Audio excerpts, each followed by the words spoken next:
Dude, I don't know what the fuck just happened. My shit just totally crapped out. Oh no. I'm sorry. Yeah, my stream just totally crashed.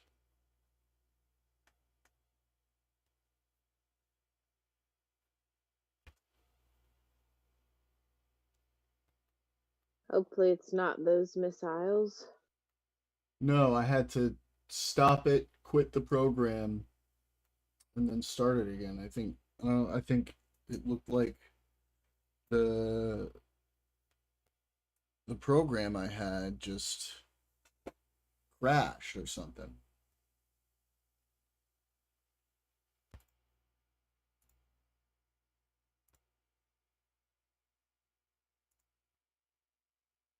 Do Um, you shut your computer down regularly? yeah, of course. Huh. Wonder what's going on. It's being a punk. Hmm.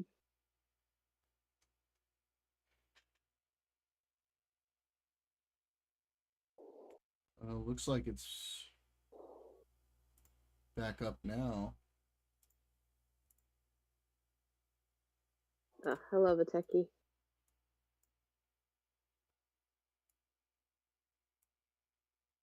Okay.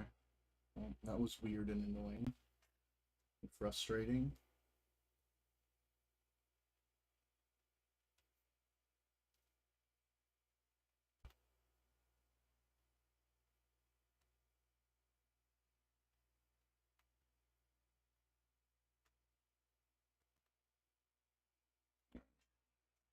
That is the group of voters Donald Trump has picked up.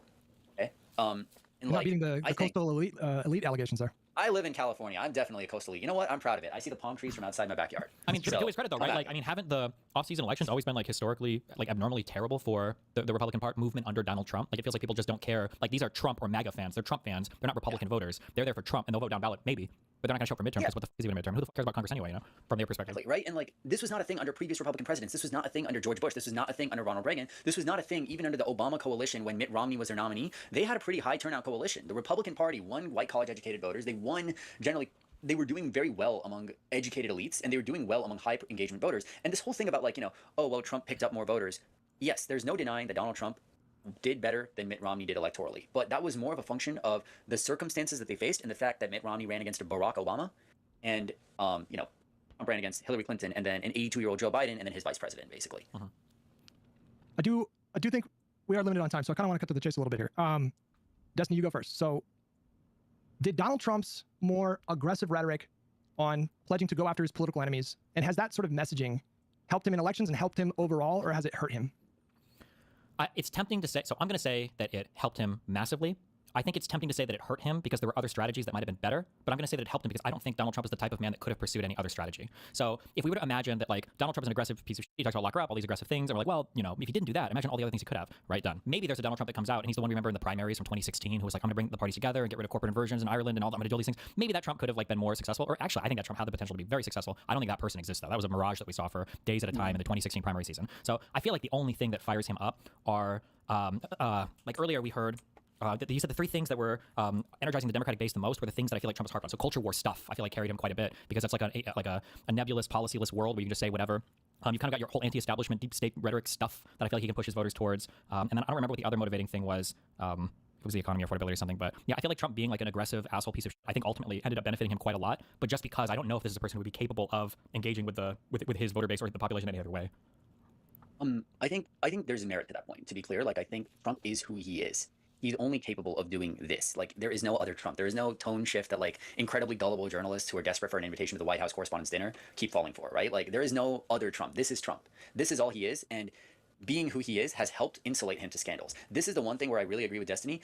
Trump is not strong in the objective sense of the term. Trump is actually pretty weak objectively compared to another politician. But another politician is not in the Epstein files. Another politician is not like this scandal plagued. Another politician does not have this much garbage floating around that he has managed to basically deflect. Another politician wasn't on trial for like inciting an insurrection.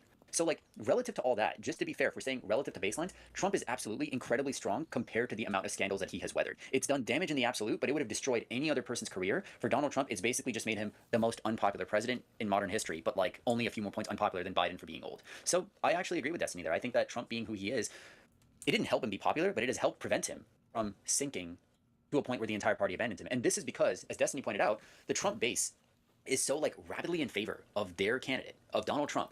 They make it very clear to every Republican politician that if you cross Donald Trump, you will pay the consequences, and all of them are scared. This is not about appealing to the average voter. This is about appealing to specific slices of educated Republican voters that are, you know, terrified by Trump now. Real quick, just to bounce on that, because I hear a lot of people, the Keys guy, the Keys guy. Oh my God. Lichtman, yeah. Something he brought up in the conversation that I thought was a really good point is, you know, people were talking about the charisma key, or is he a good speaker? For some reason, Trump gets a lot of credit for things that he's not. Trump is not a charismatic president. He's like kind of funny, but his popularity is unbelievably low. I think the lowest ever, and the second lowest ever is like Trump's first term. He's not a historically super popular guy. He's just because he's very, very, very polarizing. So his support amongst Republicans is always at like 80 to 95 points for whatever reason. But independents or moderates and the Democrats hate this guy. Like he's not comparable to, he's not like a right-wing Obama, which I think is worth noting sometimes. Yeah, I agree. Okay, we only have 15 minutes left, and I want to get at really the heart of it. But before, so I want to ask the question: should Democrats emulate Trump's strategy of aggressive rhetoric of targeting political opposition? But before we get to that, I want to ask, how much of politics is shifting public opinion significantly or meaningfully in terms of a party or a president? How much of politics is shifting public opinion significantly versus meeting voters where they're at and running campaigns and governing in ways that accommodate the voters? And Destiny, you go ahead and go first. So this is a really hard question to answer. Like even psychologically, this is a hard question to answer because it's a bit of I think it's called like stated versus revealed preference. So when people talk about the Overton window, sometimes people talk about politicians shifting the Overton window, but sometimes I wonder if it's more like discovering the Overton window. So people will say things like Donald Trump managed to change the entire Republican Party and move them in this direction, and I do think he's done that a bit. But I think a big thing Donald Trump was discovered a Republican voter base that was hungry for stuff that so many people in the United States didn't know that they would be hungry for. Yeah. So I think that, so for instance, one of the big disagreements I mean, Hutch had a lot obviously is how aggressive should the Democratic candidate be that's running for office next. And oftentimes I say, well, I think that it's up to the Democratic candidate to convince Americans that he should be aggressive. But part of this convincing, I think also is partly like discovering. Like when we talk about like the hatred for the Democratic Party, and I don't know if this comes out necessarily one-to-one in polls or if you can proxy this with other issues. I feel like one of the reasons why people just don't like the Democratic Party that much is because you don't have any strong fighters that it feels like are willing to go to the mat for you. You know, say what you will about any Republican leadership, like it feels like they're pretty passionate about whatever they're just, if they want to kill young women who are pregnant or whatever, they want to kill immigrants or whatever, like they feel it pretty passionately. You know, they've got politicians that are racist and do all this stuff, and then Democrats are like constantly kind of acquiescing to the gentlest rhetoric on, unfortunately, it's usually appealing to kind of the more radical left-wing people who are not electorally minded. So so much of your media messaging apparatus is designed to engage with people who aren't electorally effective or voting, and then for the rest of the normal voters, you're like, well, I feel like there's just not much here for me I don't feel like you're fighting for me that much. And then the big issues that it feels like they do fight for are issues that are sometimes the 80-20 losing issues. So all that to be said, like in the conventional term of like where can a politician move a party, I think they can move them a lot, but sometimes those big movements aren't them moving it, but it's like discovering like where they actually are. And I feel like there's an appetite in the Democratic Party right now for somebody who's a lot more aggressive towards the Republicans. We just haven't had many people come out and explore that ground yet. That's my feeling. So Hutch, it's interesting because I thought this was going to be a debate between me and Destiny, but I don't really think we're disagreeing on all that much. Like I figured yeah, this just to be was clear, gonna I'm not happen. wanting you guys to fight. I just wanted to listen to you guys talk because I thought it would be interesting. Yeah. I mean, I appreciate it. To Destiny, I think to your point, I'm going to build on that. I think a politician and really leaders don't really shift the grand. I don't think politics and electoral politics are the same thing, right? Like one is a subset of the other. Elections are not about changing people's minds. Elections are about following public opinion and figuring out how to win within the constraints of public opinion. Politics in general, the wider practice, some of that does involve changing public opinion, but a lot of that changing public opinion happens among your base. So Donald Trump has managed to meaningfully change the Republican Party's opinions on foreign policy, on free trade, right? Like, can you imagine in 2010, like the Republican Party being pro-tariffs? Like, this is insane. That's my example, yeah. Right? Like, and most of the voters who voted for Mitt Romney voted for Donald Trump, okay? Like, yes, there have been substantial changes, but on the whole, this is still structurally, in a lot of ways, a very similar Republican Party, right? They both get like 62% of the vote in Alabama, that type of thing. So, like, it's Donald Trump shows, in my opinion, that you can change the opinions of your own supporters tremendously. That's the value of changing public opinion. Then, to intersect with that, in my opinion, it's about figuring out and discovering what the rest of the public wants and how malleable they are towards your point of view. But really, when it's not about your base, it's about like discovering and following the wind of public opinion towards, you know, while fitting within whatever constraints you really want. The real shifting of public opinion power lies in changing the minds of your supporters. That's the part of politics that's like changing public opinion. I think it's To also that end. on building just a little bit on, like, I think that, so when I talk about the revealed preference thing, I think sometimes we talk about a lot of proxy issues. So for instance, it's traditionally been just said that Republicans don't like taxes, right? But I don't think that it's just taxes. There's something built into the idea of taxes that you are redistributing from people who are working hard and then giving to people that aren't working hard. Like that's actually the idea, and it's just best kind of crystallized in a progressive tax system. But there's a world where Donald Trump, if you can identify the correct enemy, Republicans are totally willing to throw taxes on them because they just see taxes as some kind of like punitive punishment thing. And if you identify the rest of the world as trade enemies, well, now you can tax them. Like, I bet there would be an appetite in the United States for Trump to have like an immigrant tax as well. Like, if you're coming from another country, especially if you're brown or from South America, you've got to pay 5% more on your income taxes to pay for this great America that you're now welcome to. I bet you could get a surprising amount of Republicans on board with that, especially if he does it via executive order where he doesn't even need Congress's support for it. So yeah, I think that so sometimes the when you push for things and you kind of cause these changes in your base, I think you're not even really changing them as much as you think, but you could be changing them in terms of policies they're willing to accept just because of the way they're phrased and because you're hitting at some other preference that they had before that you're just like figuring out by navigating political environments with policy speeches, whatever else. Yeah. To that end, we can just get to the meat of it here. Would it benefit Democrats electorally to shift to a more aggressive rhetoric, to be specific, rhetoric about prosecuting the current administration, taking extreme measures? So you want to go first? So okay, maybe we'll disagree here.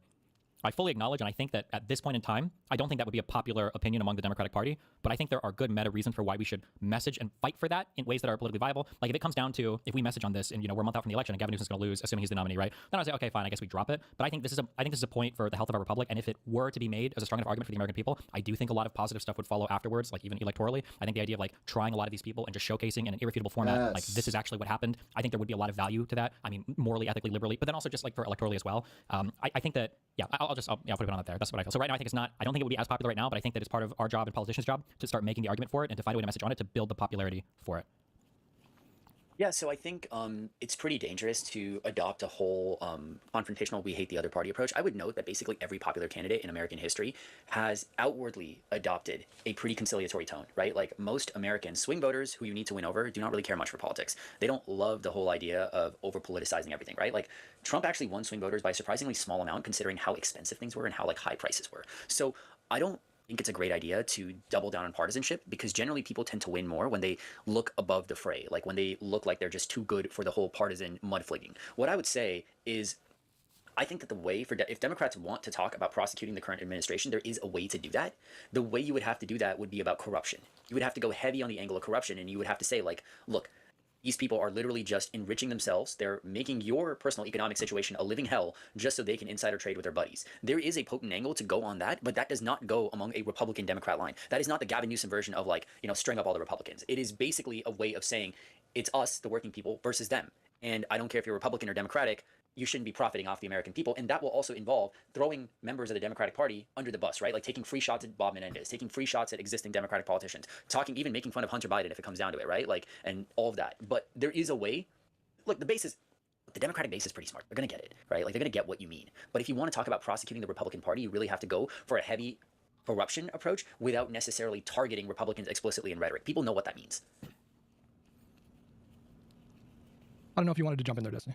Yeah, I guess the only problem, there are two issues that I have with the corruption rhetoric. The first is that when people start talking about corruption, I'd be curious if you're pulling stuff on this. The thing that scares me, all of this is going to parallel the Epstein conversations as well. The thing I don't like about when it comes to talking about corruption is that it's so broad and vague that I feel like any voter that cares a lot about corruption is going to think that both sides are about as corrupt as the other. Do you think that's true, or do you think that's not as true? Or do you think maybe it's largely true, but it's like there's enough of a meaningful difference that like it's still worth focusing on?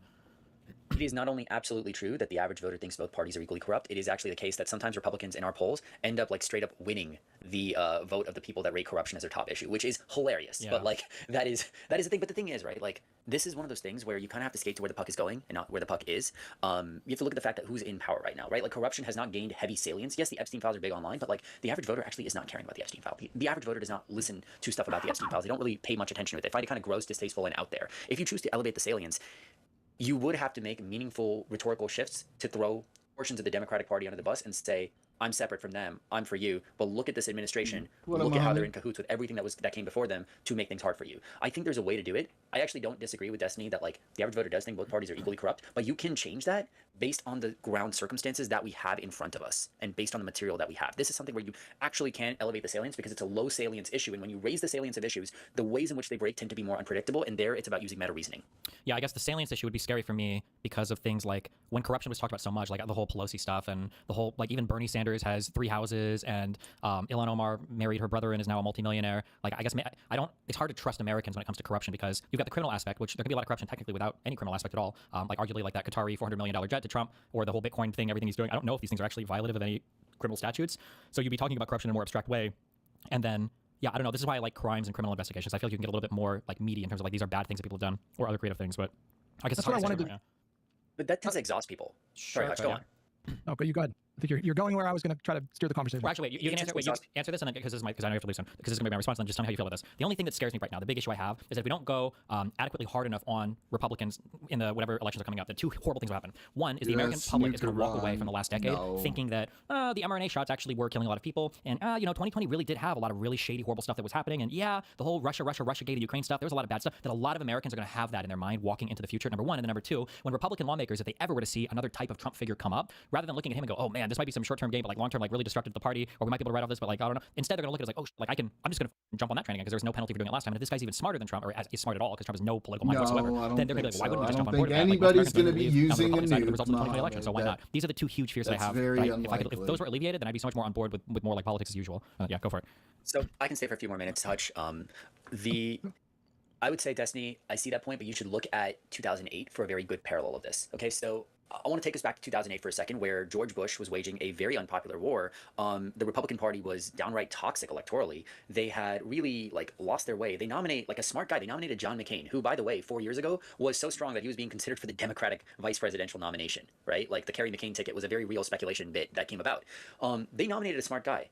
It was not enough to overshadow the stench of the Bush administration. One of the biggest things around the Bush administration, well, two of them were corruption and incompetence. You're way overestimating. Incompetence with Katrina, incompetence with Iraq.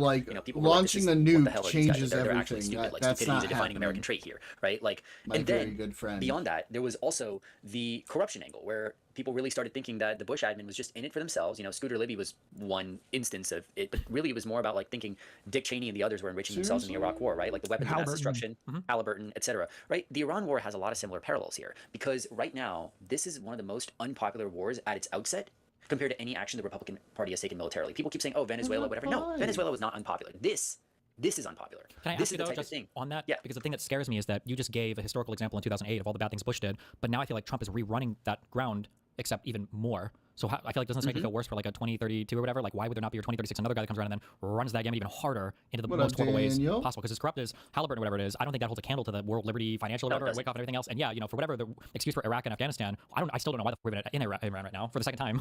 So it's why would I not be afraid of that happening even worse in 10 or 15 years if that's what came from Bush that was unpopular and led to two huge Obama terms? No. I think that's making a causal link where none exists. I don't think prescribe to that sort of thinking at this point. Anything is possible. You could say that at any time if you're saying that right now. There's no shot people are just going to start lobbing nuclear weapons at each other. That's not happening. There's no fucking shot. Donald Trump came about to the general American public as a direct response. Nobody to George thinks Bush. that's Donald a Trump realistic came around to the Republican Party as a direct thing to George Bush. But really, it was about the Republican Party felt like they were lied to by their leaders, and they wanted someone outside the system. Drastic. They picked a guy. Israel who was extremely corrupt. They picked a guy in Donald Trump who was basically playing to all their worst instincts. No, I understand that. It's not about the case that whether George it Bush should or shouldn't happen. I'm not talking about whether it should or shouldn't happen. It's not going to happen. It's just not when talking about geopolitics, it's not a realistic outcome. There'd have to be way more escalation between now and a nuke being used. We're talking way more escalation.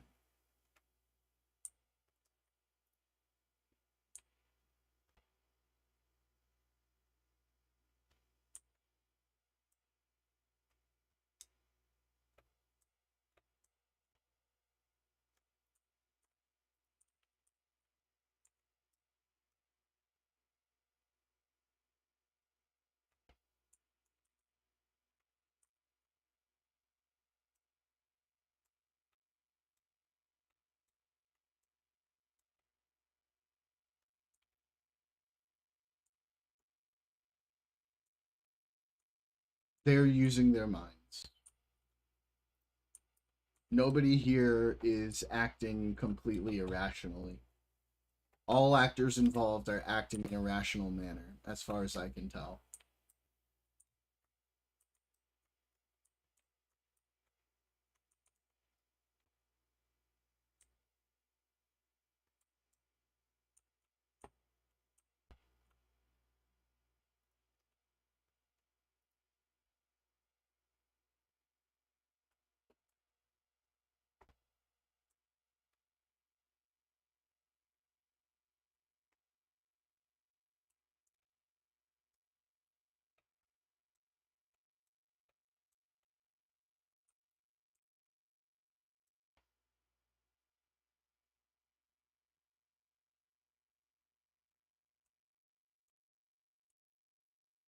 How are they showing irrational exactly? We may be talking about different. Oh my god, dude, why? Why does this keep fucking happening? Like, it's happened a couple times now. I load something in the back and then the truck suddenly goes like a fucking retard.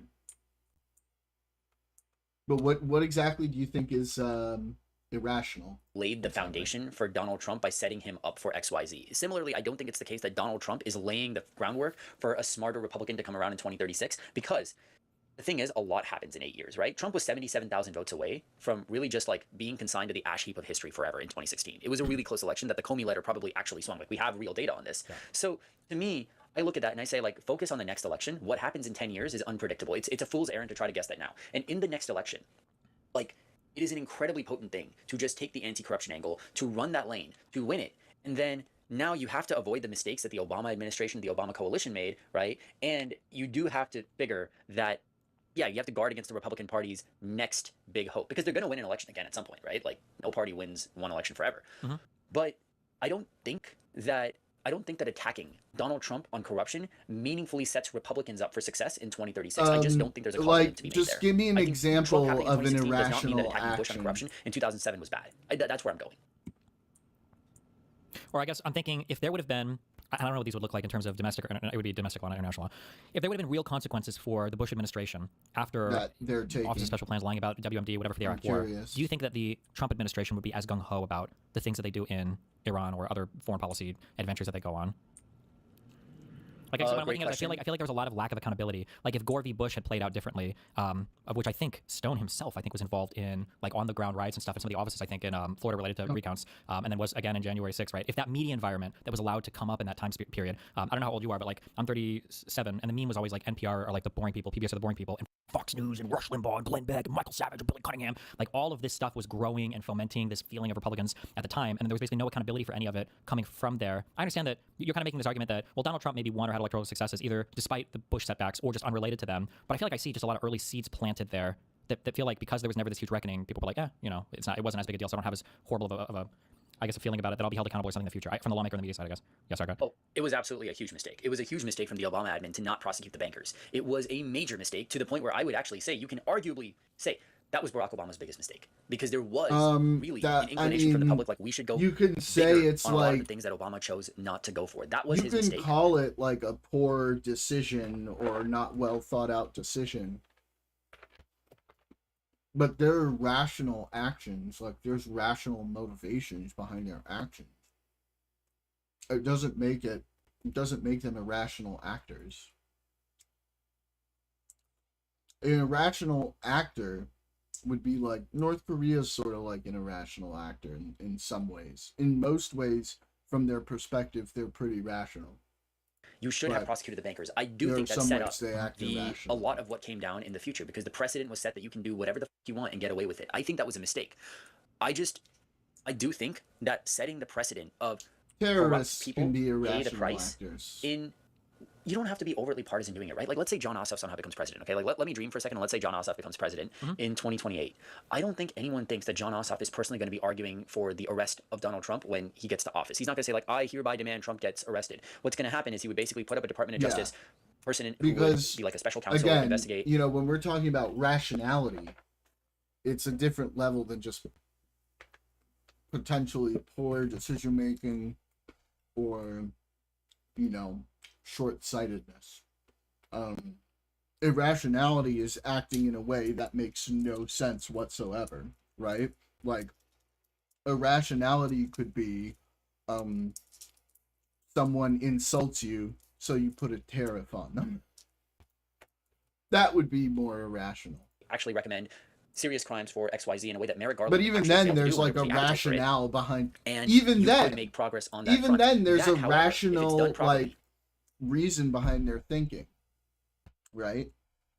It's not something that anyone can just even if easily it's mimic. stupid. You can't just say 8 years down the line the Republican Party would mimic, because here's why. Here's the world in which President John Ossoff could do that. The world in which President John Ossoff could actually say, we're setting up a special counsel to look into this, is one in which, like, Trump and his cronies are all like -30 in popularity. That's to the point where even a future Republican president says, these guys, I don't want anything to do with them. Lockshot, I don't mean to interrupt, but like, can you do it improperly and then still have a mandate from the public? So if Donald Trump pardons himself and Newsom decides to take extra legal measures, can someone like that, or Ossoff, can someone like that do that and then not just collapse with the public? Is that plausible? That's where my expertise stops. I don't know if I can even speculate on that because I don't know how it would play out. At that point, we're just shooting in the dark, right? Like, I do know that if Trump pardoned himself, it would be the most unpopular move done by any president since Richard Nixon. That I can tell you. I don't think there would be as much of a consequence for Newsom saying that I believe these pardons are null and void, and I will be asking the Supreme Court this question. I don't even know what type of scenario would lead to, like an extra legal measure, or like what those measures would be. So I can't say that it would or wouldn't work. But anyways, I think that basically wraps up my time, but it was a pleasure to be here with you guys. So thank you for having me. Thanks for coming on, buddy. Yeah, thanks a lot, man. I appreciate the talk. Yeah. What are your thoughts? I mean, I don't know if you have something else going on. No, not right now. Yeah, I don't know. I mean, I feel like I agree with most of what he said. Yeah. I mean, listen, I enjoy those conversations. I like sparring with you and screaming at you and everything like that and going back and forth in that way. But I do like those conversations a little bit more. So, sure. I just he was much more qualified than I was to get into the like the electoral specifics. And so, I just wanted to see you guys bounce back and forth. Yeah. But, yeah. Also, I think there are some fights that are worth having. I think it's okay to scream about some things, and then I think there's some fights that aren't worth having. So yeah, like, what does a future Democratic administration look like insofar as how does it approach the prior Republican one? I think that's a fight worth having. I don't think there's like necessarily, despite sometimes on my community or maybe even you might feel, I think it's not like everything you say is stupid and I disagree wholeheartedly with everything. I think a lot of these are kind of like edge case or like narrowly decided arguments where there are things that could shift my opinion. I imagine there might be things that could shift your opinion a lot more than like we need to argue whether or not tomorrow we need to instate Medicare for all and abolish all private insurance and also do a 50% wealth tax or whatever. Like I would consider that like a pointless argument. This is a stupid thing to even discuss. Yeah. If you had to give odds, I just want to know, like right now in this moment, if you had to give odds in terms of the Republic surviving past 10 years, what would you say? Surviving as it is. I mean, I have no idea. There was a saying that, I don't know if it was Marx or Lenin or somebody said this, but like an American can sooner imagine the end of the world than the death of capitalism or something. Like it's really hard for me to even say. There was also a discussion I had earlier with, do you know the guy North, the Republican guy? Kid? He's come in my Discord a couple times, yeah. Yeah. There's also, we were discussing earlier, and I was saying that, like, I think when there's, like, the death of a democracy or a republic, it's probably like a recession. You know, you have to be 2 quarters of negative GDP growth in order to declare a recession, or maybe they changed it, whatever. But, like, you don't really know until it's kind of already happened. Like, there's not going to be like, oh my God, tomorrow the republic is dying. It's going to be like, tomorrow something terrible happens. You're like, ooh. Like if Trump were to, I think the argument I made was that if Trump were to stop the midterms somehow, he finds a way for 3 or 4 states to just not have their midterm elections, then people would look and say, the republic kind of died in, like, maybe it started in, like, 2015 when Obama had his Supreme Court pick robbed from him. Or maybe it even started all the way back with, like, Bush v. Gore when the Supreme Court found a way to stop a lawful recount. Or maybe it was 2016 or 2020. You know, I think they would look back. So, yeah, I don't know. I mean, I try to have high hopes, but I'm also kind of naive in that I can't really fathom a world where we don't live in a democratic republic. So, yeah. Maybe you're talking about something like Hungary. I don't really know too much about them, but my understanding is that they kind of slowly backslid more and more. And, it's not like a full-on dictatorship, but not the healthiest democracy. Yeah. I guess the reason why I feel a little bit more bullish on America is because, frankly, there's a lot of people like you right now that are, I would argue are a little radicalized in this moment, but certainly hyper-vigilant. And so, I don't know what Hungary's domestic situation was. Like El Salvador, for example, that guy's a dictator, like just a full-on dictator, but he's super popular. My fiance has family in El Salvador, and they love that guy. And, it kind of makes sense. Like he consolidated power and, aggressively took on the cartels, at least optically, although I think there's some reporting to suggest he might be working with the cartels in some capacity. But in America, I see a very, very hyper-polarized country where there are tens of millions of people that are like really primed right now and really energized. And I think if he were to do something like an aggressive move to try to steal the midterms, I would never say that he would never try to do something like that. I think maybe the difference between you and I right now is like, I do have, as much as the courts have been compromised by Trump, I do have faith that they would not let him just. Yeah, I don't. And if he did really don't. I'm still with Hutch on this. I really don't. I do think the American people would respond very, very forcefully. I think they would shut everything down. Yeah, that might be the case, but again, I think we're hitting on this fundamental disagreement. Like my issue is that I feel like by the time you're testing those boundaries, you've already kind of lost yourself. Like something's already. I'm not going to say irredeemably or fundamentally broken, but it's just like that's just how not a world can we where even get you've got like a healthy point? functioning democracy. Like, why is your democracy so good? Well, because the American people, by popular vote, elected a president that literally tried to, like, actually literally prevent midterms from happening. It's like, how the did you get there? It's like, well, the last time he left office, he tried to coup the government, but it failed. It's like, what the like, by the time we're winning these small battles, it's like, yeah, we managed to fight this thing off. It's like, bro, the fact you're even having this fight, you're already completely lost. Maybe not completely, but that's kind of how I view it. Like, I don't want to rely on the judiciary to protect my elections, and we'd be relying on them with like not good rulings, but with like preliminary injunctions or temporary restraining orders. Like that would be the hope there. Because rulings take years, and by then the damage could already be done. Like it has been for things like USAID or the Department of Education or all the people who are deported now that are never going to come back even though they weren't supposed to have been deported, or people like Renee Good or Alex Preddy or our treaties or relationships, like all these things. Like the damage has been. Sorry, I'm getting different, but yeah, No, I mean, I was just talking to Soy Pill right before we started this, and he was expressing similar things, and I guess in a broad sense, and I definitely don't want to mischaracterize anything that anyone says. I would appreciate if people didn't do that. I'm not saying you do, but okay. But in an effort to understand your position on a more macro sense, it does kind of sound like you're suggesting that because of whatever reasons, the media environment is blah, blah, blah, and there's just not enough disincentivizing factors for things like just outright lying in the media. In fact, you can make millions of dollars lying. It's really, and it sounds like you're saying that we can't really trust the voters to make to not make this mistake in the future, or not perhaps elect somebody even worse than Donald Trump in the future. Therefore, the current system right now is not tenable, and so we need to consider the possibility of scrapping the system at least temporarily. Yeah, I deal would say with that's that almost threat. exactly what I believe. What you just said, yeah. I think that there's I think there are fundamental aspects of the nature of like how media works. I'm starting to write some things down for changes I think would have to happen, but the media environment is a whole other thing in and of itself. Like if somebody were to spitball a law that would say like by tomorrow we're going to make special classifications for like news things, so like news entities, news organizations, or whatever, and from now on in social media you're no longer allowed to algorithmically generate news. That's just banned. You're not allowed to do that. You can do it for culture stuff or whatever else, but no more news related stuff. Like I think we need to start taking drastic measures like this to claw our way back to sanity, because the reality is that the average voter has never been able to navigate all of these issues ever. We've always relied on kind of the media to do it for us, because the average person's not working using 9 to 5, is not Congress coming home, anyway. and it's like time for me to read up on the Shah, the Ayatollah. I guess what's going on, and I'm going to. because But like when you turn on the media and the people who are giving you the information about this are he's still. Ketamine Musk and Joe I mean, Manuel there are Rogan, certain these are the people things who are he still informing you about the world. Like that's does that have to situation is go through untenable. Voters won't Congress survive. for, and Not he because they're bad still people, is just because you going can't. through And we know Congress this intuitively for. when it comes to building environments for us, right? Like if you had cookies and everything all over the house 24/7, you're gonna get fat. You just have to not have the cookies in the house, and that's true of our current media environment as well. I would say, yeah. Like, for But all it his sounds like to me shit. that you're making the case for reforms. Yeah, That's what that's on the reform side of things. I do think there have to be big, brave reforms done with our media stuff and everything for sure. Those are all reform things. But before we get there, you would entertain the possible remedy of maybe suspending like the system almost entirely to make sure that these bad actors can't hold office again. Well, I mean, it depends on how you view suspending the system. But I think there's another fundamental disagreement. I don't think you don't have to suspend the system. You can do whatever you want in the current system while following the Yeah, rules. It would just be a and bad when faith the engagement with courts the rules. let him, he that gets you would around consider it. suspending But the when system. they don't let But they him, wouldn't he be. still had to I go don't know how to through ever convince you of that. For some Congress. reason, there's like a 1 box, 2 box thing. For some reason, they're like in your brain, you cannot. I don't know why, but I feel like you cannot comprehend that thing. I comprehend it theoretically, and I think Okay, let me give a concrete example. Tomorrow, let's say I know the Supreme Court has to write a ruling on whether or not abortion is going to be legal everywhere or whatever. And I, as the president of the United States, decide to send federal agents or marshals or whatever else to go kidnap 6 of the Supreme Court justices, the conservative ones, and then hold them in a jail cell while I know that Supreme Court decision is being written. That's completely and totally within the purview of my job as president of the United States. The Supreme I Court has mean, already he ruled as might such. not There's care absolutely about nothing there them, that but violates he's the current still system been of forced legal protections we to have in the United States. But that would obviously be follow a them bad in a faith lot engagement of with the system. cases, But you admit that or what a whole go to legal the thing to do, right? courts to have no, I them don't. rewrite Because it. those Supreme Court, well, those Supreme Court Essentially, and justices in have some constitutional cases they protections, have, so and you in can't some just. cases I'm talking they about constitutional haven't. protections. We would be using the intelligence And services by and to large, surround in them the up and hold them cases for what we they consider haven't, national security he still issues had to that we go think we're through going to investigate them Congress. for. And What then you about would like rulings the on release them. budget, for example? I mean, This sure. is the thing that gets so listen. I don't like it. This is so frustrating. You're laughing at this. Not theoretically. That is the current norm in the United States of America. Is decisions that the president of the United States makes that is exclusive and preclusive within his power is beyond review from any court or any other person in the entire United States. This is the whole Trump v. USA And then case. guess what happened Well, to them? Exploring his They got what knocked he can do sort of down. like immediately. And now he's with his only got authority. He can order people to do temporary this thing or that thing. tariffs. But it is certainly not the case that the current norm is that we arbitrarily detain judges if we suspect they're going to hand down a ruling that would hamper our agenda. Well, sure. That's I'm sorry. not What I mean is that you're not violating any type of there's nothing illegal about that. It would be perfectly within Hutch's liberal framework. That's totally allowed by the current system. There's nothing illegal about that. Supreme Court has issued a ruling. This is beyond. He's got plenary authority when he's acting exclusively within the role of the president. It's beyond judicial review. Well, I imagine within the boundaries of our system, these Supreme Court justices would challenge this detainment in a court, and it would then be deemed as invalid. And at that point, you would have to release them, and they would just hand down the same decision, right? I'm sorry. I shouldn't have used the word jail or prison. They wouldn't be arrested. They would just be kidnapped. You're not arresting them, putting them in jail. When I say jail, it's not like some temporary holding. Like rendition them to like a CIA block site or something like that. Or it could just be Trump's basement in Mar-a-Lago. I don't know. Just hold them there for a while. Not an actual formal arrest. You just get the intelligence agents to round them up. Or it could be for a black site, yeah, but not a formal arrest. But whatever it is, it doesn't matter because the president has the ability to conduct himself in a manner that is beyond judicial review for any of those actions that are within his exclusive purview as presidency. And they can't even be probed for. You can't even probe him for his motivation on any of it. Even that's illegal. So. Well, I think the issue here is that you're characterizing that as, perfectly fine within the current system. And I would argue that that is definitely well outside of the system. Like he can try to assert certain authorities and declare that he's above any kind of judicial review. No. At that point, the president has already been declared above judicial review when it comes to actions he's taking. You can say that maybe this would be above Hutch's system, but I'm talking about for American liberal democracy as it exists right now, that would be allowed and unreviewable in our current system in the United States of America. Maybe not in what you would prefer, but that is the letter of the law right now in the United States of America.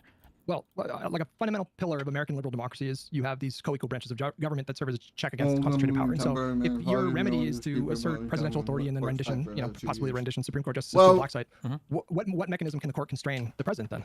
The courts won't what fight typically for constrain the 2 president? years. So through criminal review or through Congress could pass a law. No, it would have to be a constitutional amendment. But the Supreme Court themselves wrote themselves out of the judicial review aspect of that. So then the only alternatives you for an emergency stay, right? have would be maybe impeachment by the Congress, although the president could just rendition Congress members that were going to vote for his impeachment. Or you could have a new law or a constitutional amendment being passed that would allow you to legislation to inhibit the powers of the We're president. not there yet. You could also pack I mean, like, I get it. Things are bleak, but ruling, let's also be Well, that would be, realistic about I think that would be how vastly certain preferable things are to working. renditioning to Alito to a black site and Sure. fucking I'm not, Guatemala or my something. point is not like these are ideas that I think would be amazing or great. I'm just saying that within our current system, all of these things are completely and totally legal. There's not a hint of illegality in any of the things I just said. All of this is like, you bring on peace, I you bring on that I don't know loser, which and one you you're talking about.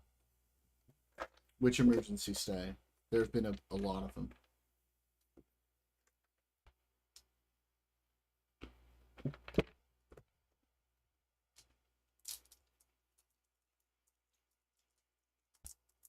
Yeah, but Trump doesn't have that kind of power.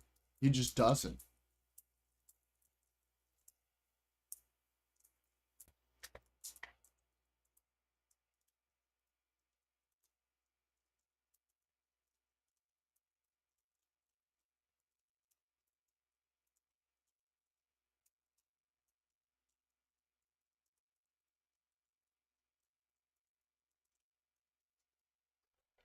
And then Trump having up courses on the base that they could refund them. Yeah, and then those tariffs just got knocked down, and so the courts are going to force them to refund them, which they're apparently in the process of doing, so they say.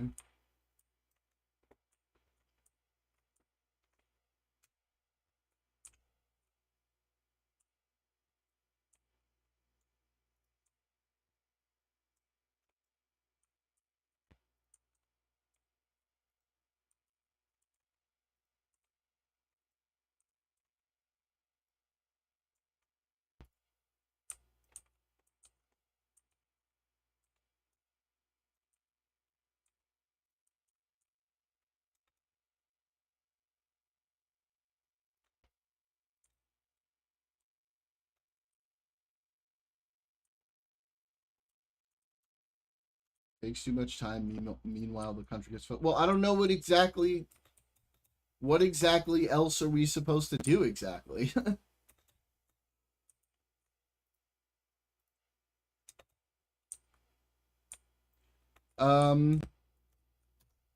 Polymarket now shows the most likely outcome is Dems sweep, even though they still show that the Republicans are slightly more likely to win the Senate. The most likely outcome altogether, they say, is Democrats sweep. So I don't think it's slim. I think it's closer than it ever should be. We're still probably not going to win the Senate, but it shouldn't even be this close. And there is a chance that we will. So.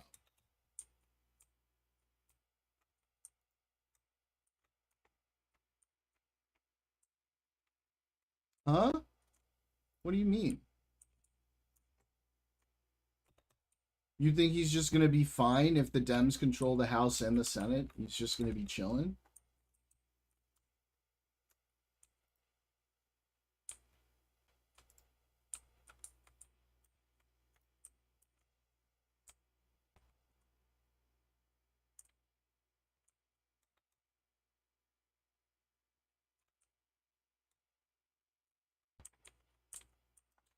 I mean, it's unlikely, but it is possible.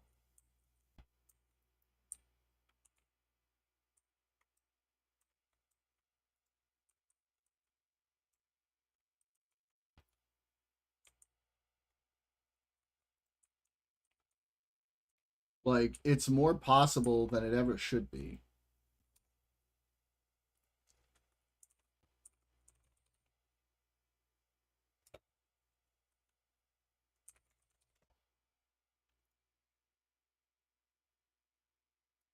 Oh, wow.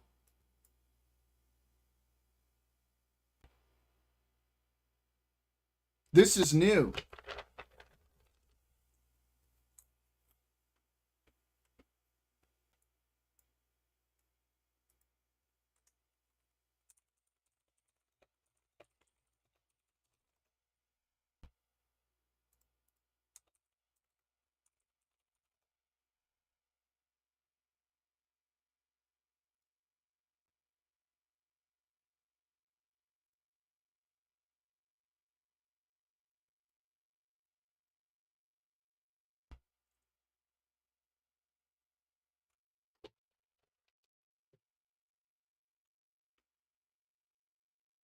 No, the Democrats get the House, he's getting impeached. The chances of that are like easily in the 90s. The chances of Trump getting impeached are like over 90%. Because the Democrats are basically nearly guaranteed to win the House, which means he's getting impeached.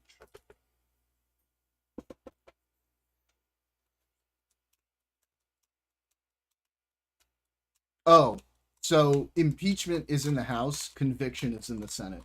So the Senate would be the one to convict and remove him. And it really depends. I mean, there are senators who are tired of him. It would take a lot of work to get that to happen. I agree that's like a pipe dream. Yeah. But he not only is he the first president to be impeached twice, he's probably going to be the first president to be impeached 3 times, maybe even more. But now look, dude.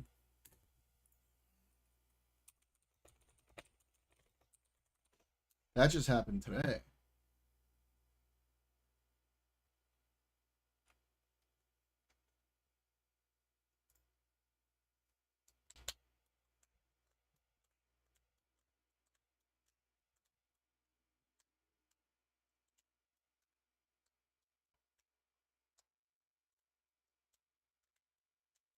Oh. Today on Polymarket, Democrats took the lead in the party most likely to win the Senate. 51% to 50% in Republicans. Democrat sweep is 49% likely. Republican Senate, Democrat House, 36% likely. Republican sweep, 17%. Democrat Senate, Republican House, less than 1%. That's very interesting. I wonder how the commenters are doing.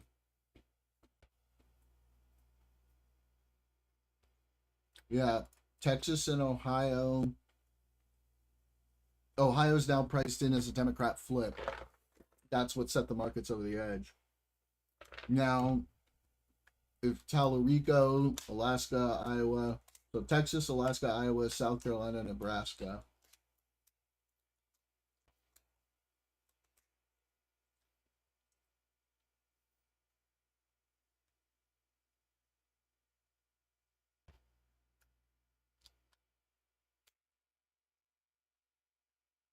Dems need Alaska and one of either Texas, Ohio, or Iowa. So just 2 flips, I guess.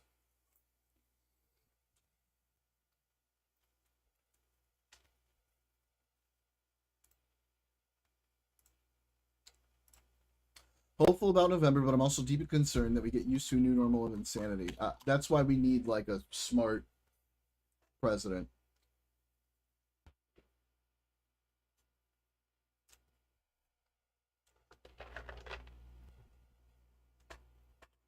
The Republican voter base is like proven time and again that they're retarded.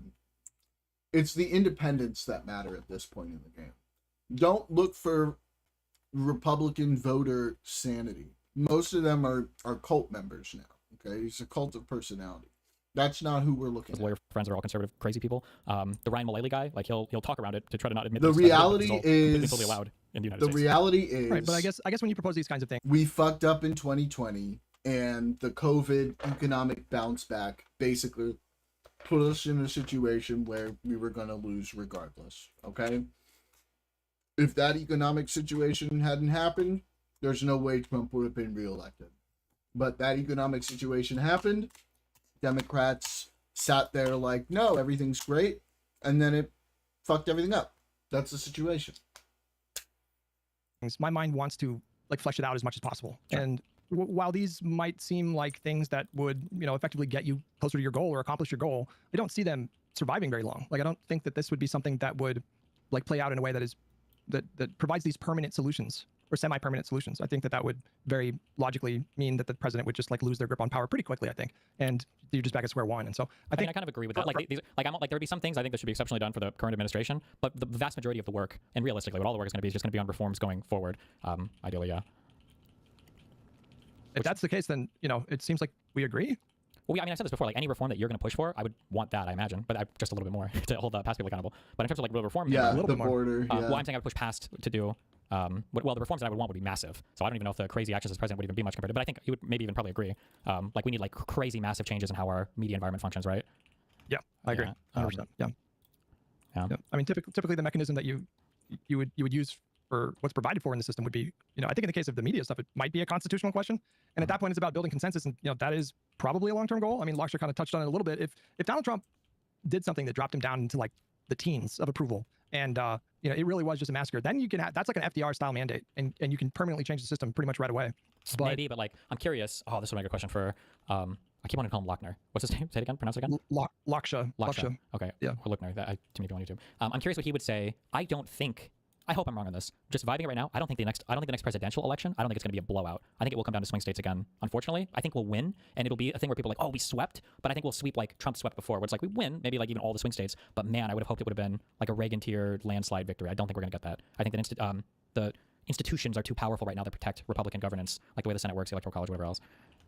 I think you're right. I mean, I think that the odds are better that it's going to be another kind of close-ish election, but I wouldn't rule out the possibility of something kind of transformative, because I genuinely think that Donald Trump is sundowning, and I genuinely think that he's surrounded himself with incompetent sycophants, and that administration leaks like a sieve. So, if they do get into some like real, I just feel like everything leaks to the press, and right now we're a bit hamstrung because Republicans are the Congress is supposed to serve an oversight role, and they're just abdicating that role completely because they're, cult of personality now.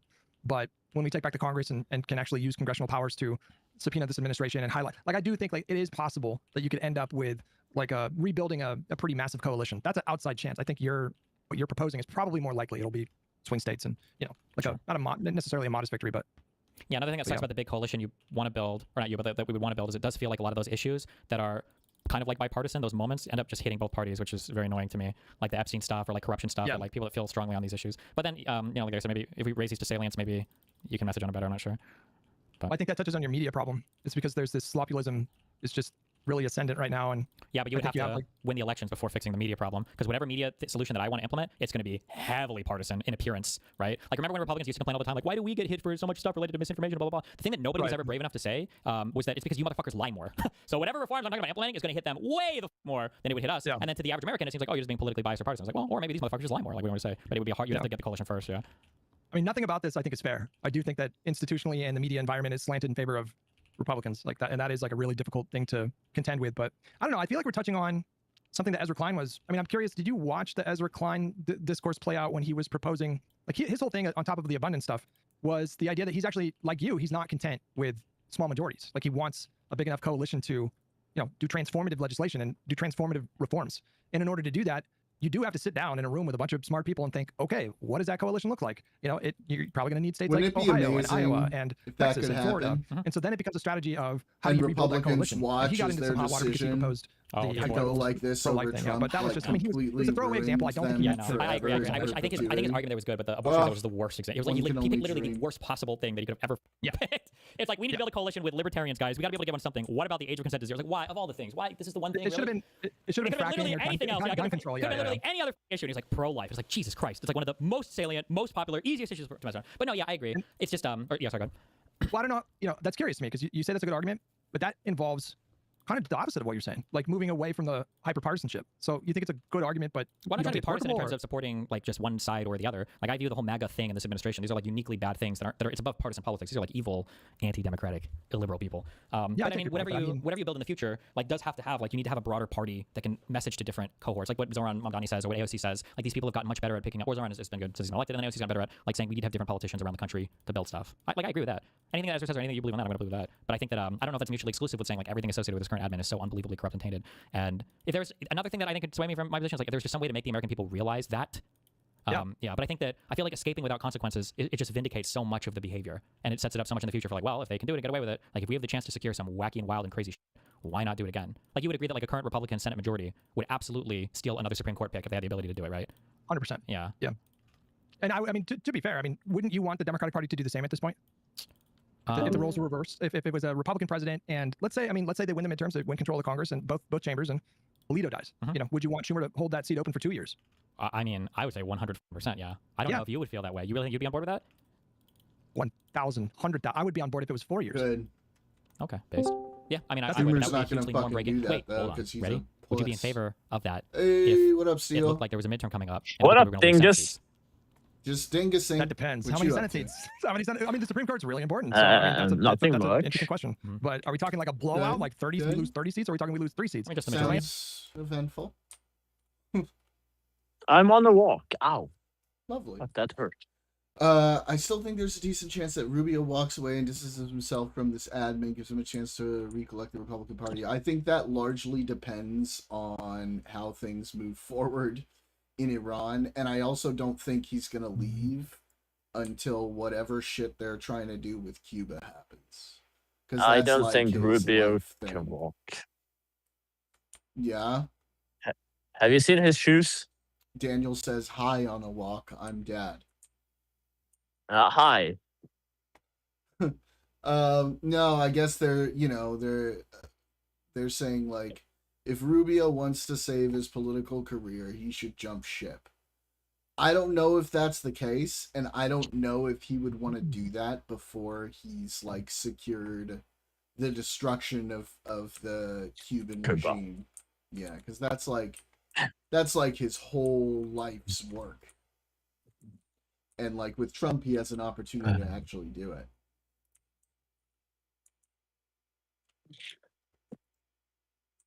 Without having the stink follow him to his presidency. That depends largely on how the campaign goes. Oh yeah, well, obviously, but Yeah. depending on like if he's running for the next term or if he skips a term and waits one election cycle. Right. Yeah. If he waits one election cycle, I don't think the He's pretty young. American, the American like general public will remember, because usually they tend to forget shit after 4 years. You think Rubio would run in 28 if he stayed with Trump to the end? There's no shot he wins. Yeah, I don't know. It's not what I said. No, that's what Chad says. Yeah. I just don't know. To be perfectly honest.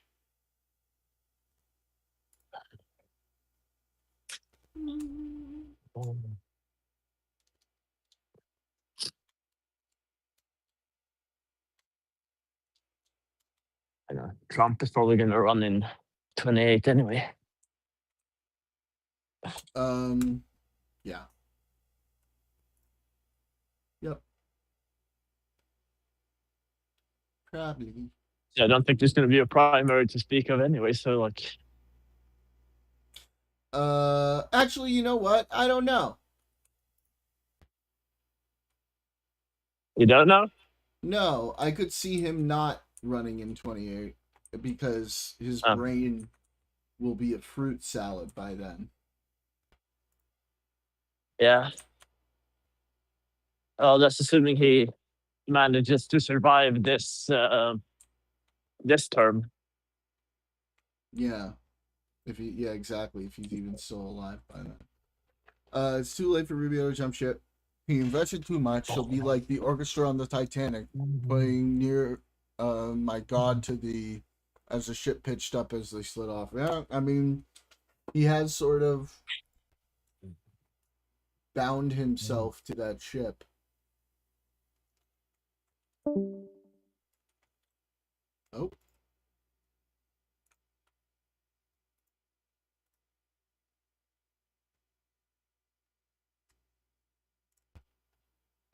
He lost a steal.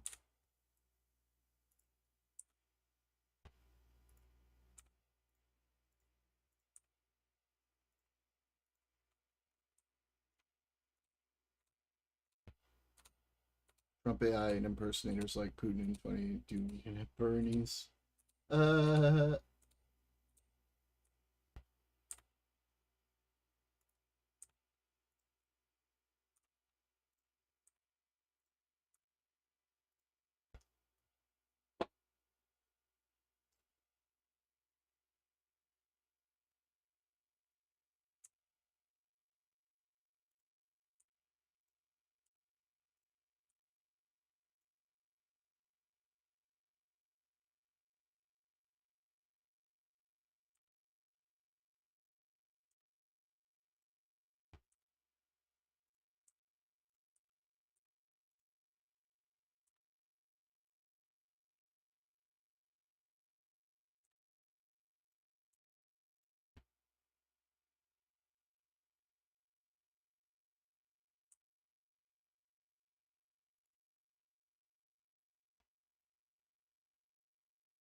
The only thing crazy is just does the talking points. He looked decent throughout so far.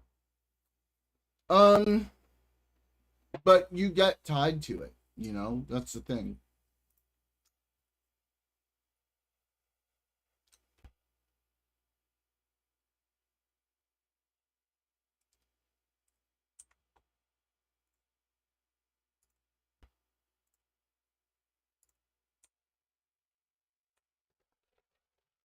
Yeah. I mean, it seems to be getting closer and closer to that, so we'll see.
I mean, it's kind of hard to separate yourself, though.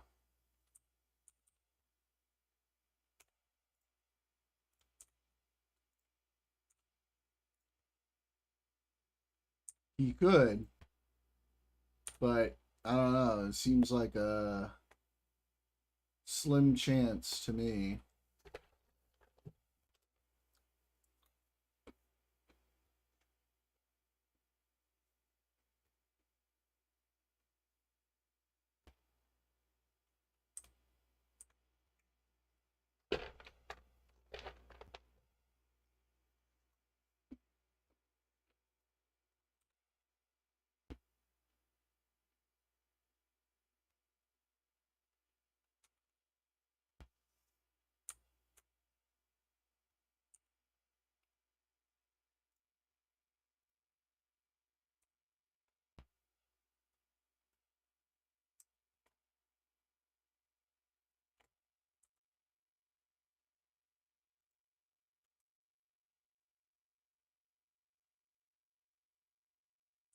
Uh, Maybe.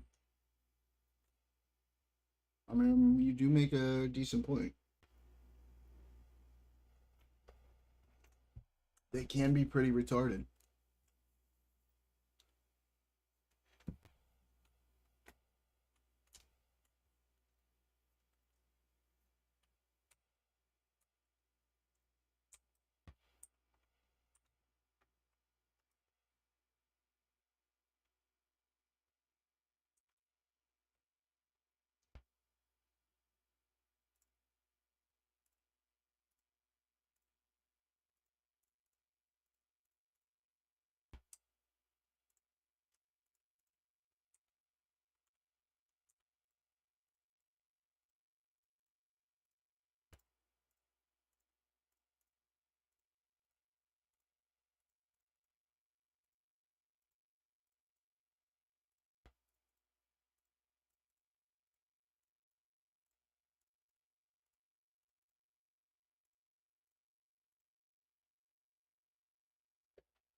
They do be retarded.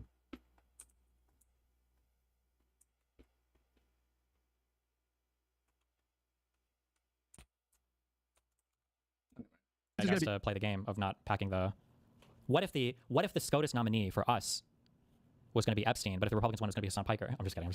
I'm sorry. I just made it past that discourse. The replies stopped trickling in. And you're going to rekindle the whole thing.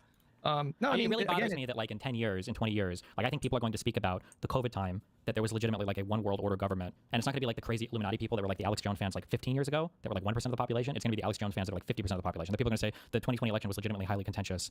Like that's like, because like when people come into power, when dictators come into power, when you listen to Putin talk about Russia, when you listen to when Hitler, was advertising for his little Nazi group and they were all trying to come to power in Germany, like controlling history is so important because history is where you can derive all of your moral authority from, and then it gives you the stories and it gives you the right to act in whatever ways that you want. So if you can, cast somebody as the villain historically, then in modern day they're your villain now. If you can cast somebody as being wronged in the past, they can have righteous anger now.